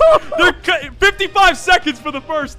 We got Deep Throw Booner in the chat. Shout out J Hart, Deep Throw Booner. Unfazed. Throw up. Oh, Caleb, are you tapping? He's laughing. Caleb, are you tapping? You still in there? Oh, okay. I was about to say, I'm going to give you a 5 count. You got a 5 count to get back in. One. This is going Two. to be a historic upset. 3. Oh. 4. All right, Caleb's back in Mansfield with the messiest dog. Mansfield said, "Caleb, you're letting the big fellas down." Dog. Yeah, that's they only dog. That hot dog is messy as shit. Alex, Caleb got the messiest KG, Coney. Alex the Spoon said, "Damn, KG said let him choke." Right. I mean, that's crazy. Fight to the death, like. That's crazy work though on a glizzy. I'm sorry, man. Let him choke. No pause either, man. There ain't no pause at all. You got 2. You just lose up. 2 minutes. Boner look like he gonna win this. I mean, Booner's almost done. Yeah, I mean, he's almost done with the 2. Time. Yeah, Booner got maybe one more bite left. Maybe one more bite for Booner. 30 seconds ago. Dog, Wow. Caleb is bad. He got the messiest Coney though. Yeah, Caleb's making him Coney is fucking ridiculously big. Like, pause. Sound Kayak says no contest, Booner by a mile. I mean, Damn. If you play in the NBA and there's a player in courtside. I mean, he's doing a podcast mid glizzy. Yeah. I mean, that's how bad he's whooping that ass. Yeah, it's bad. And all right, he has to swallow. Pause. He has to swallow. Show us He's still chewing. He's still chewing, Caleb. Booner, you gotta clear your mouth, and then you are the winner. Oh, here we go. Damn. Oh, Caleb, last bite. Hold on. Who can clear their mouth first? Pause. Well, I mean, look. He's talking. Booner, as soon as you stop, the timer stops. Booner, show us All your right. mouth.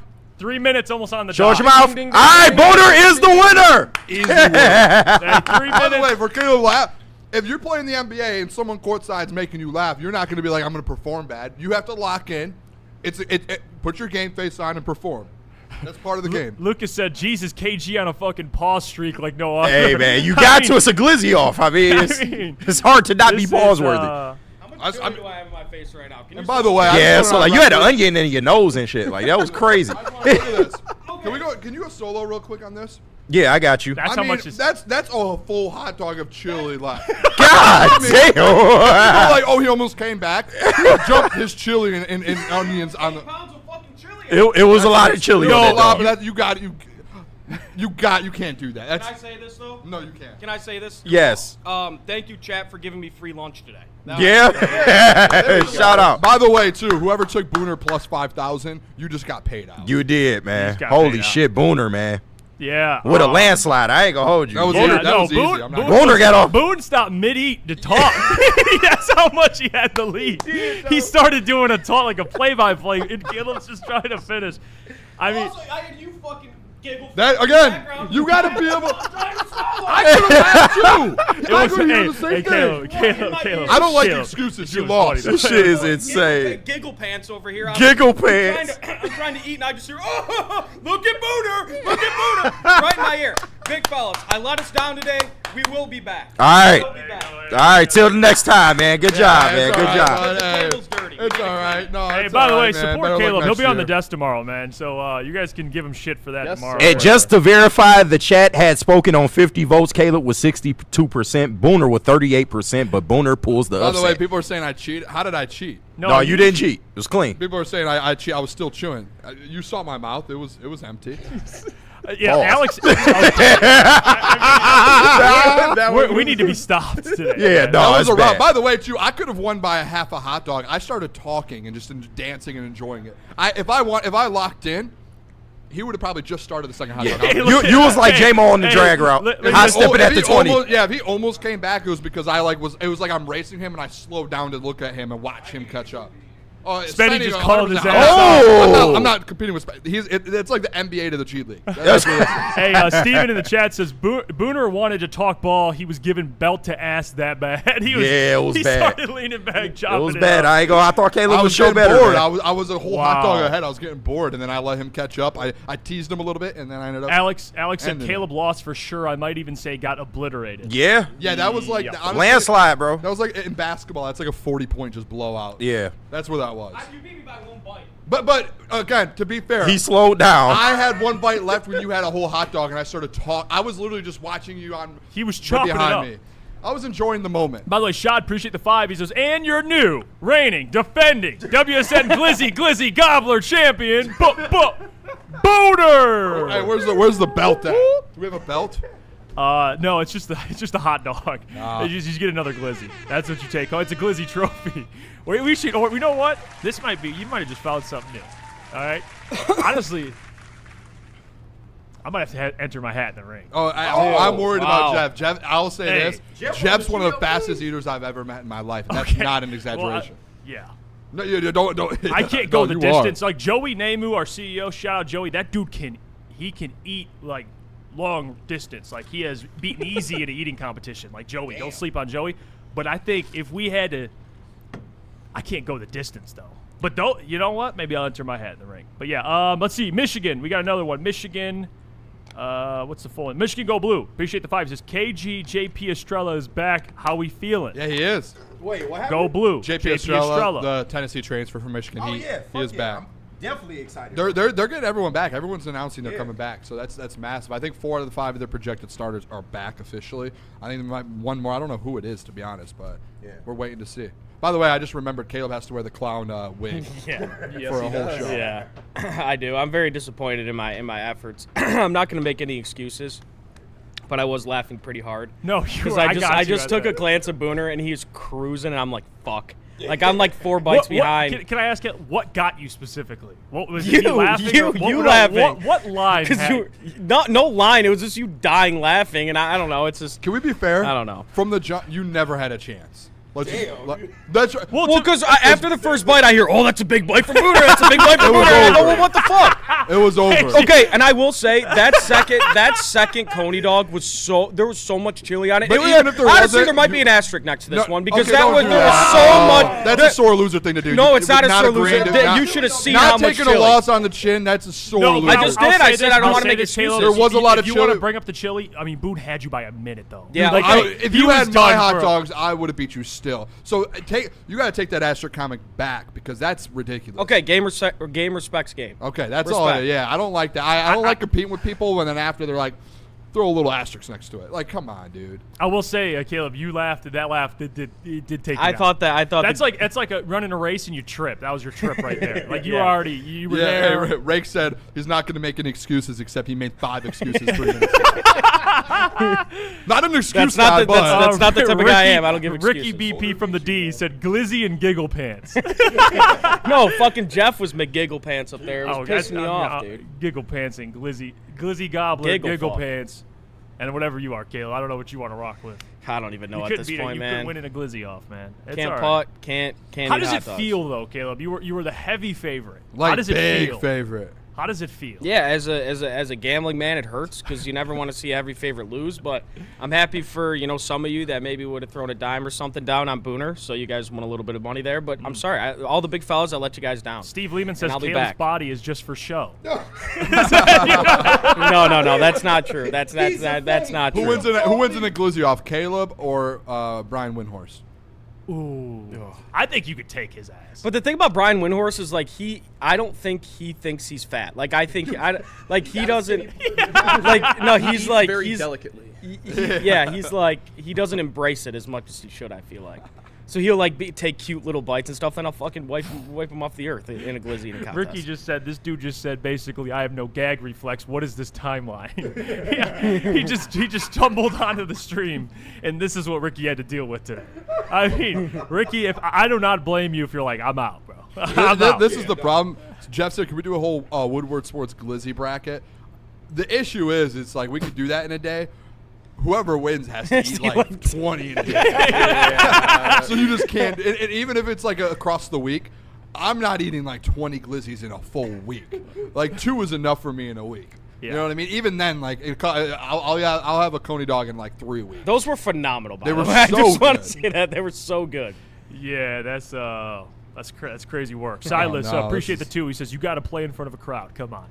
You had you have to be able to. You have to that's be able on to. me. That's what I Like, said. how does Joey Chestnut do it? You know what I mean? I don't know, with the world watching. How does he not start laughing? Like, I don't know. He doesn't have me. Yeah, Steven said Booner was laughing. almost done with his second glizzy before Caleb started even on the messy dog. So Okay, you wouldn't let's have Joe. had a chance. You did only beat me by a bite, though. But Let's not again, act like I got. you could say that. All the boys and I think people watching could understand. I just victory lapped my whole second dog. You was high stepping to the end zone. Yeah, like and it was like, oh, I made you think you had a chance, and you never did. Shade said Caleb is the Ben Simmons of fat people. he passed up on the shot. That was the laughing moment. You passed up on the shot. Yeah. You dished it back to Boone. Fat for no reason. All right, let's get out of here. Appreciate you guys. Tomorrow, Caleb Zarnick, Brandon Dent on the desk. We'll be back Monday. Us boys will, but the boys will hold it down tomorrow. Yep. Yes, sir. Yep. You still have the Heart and Soul. KG will be here, right? Yep. The Heart and Soul will be here. So at least we got Gordo, I think, doing the. Yes. I think we got. I think it looks like we have like a whole class field trip coming into the studio right now. I swear I'm not kidding. I think there's a field trip here. What if they walked in while we were doing the fucking Coney dog eating? By the way, real quick at the end, Steven says, Caleb, you almost caught up because he was talking ball. I mean, Booner was talking ball mid. Yeah. He just leaned back and Fucking started chopping it up. embarrassing. It was a 40-point route. Yeah, it was It over. wasn't close. Yeah. All right, we'll see you guys. We'll be back Monday. Tune in tomorrow. Support the boys, man. Support the boys, man. It's what's important right now. Well, have a great 4th of July until I see you on Monday. 4th of July weekend. Be safe out there. Light up some fireworks. Eat your glizzies. Catch you tomorrow. Love you guys. Be safe. Monday. Peace. The next generation of Detroit sports media is here. Crunch Time is back on Woodward Sports. Join Jeff Iafrate and Booner Monday through Friday, 11 a.m. to 1 p.m. Taking Detroit sports coverage to the next level with massive interviews, viral moments, and the best live reactions. Get ready, Detroit. The young guns are taking over. Crunch Time on Woodward Sports.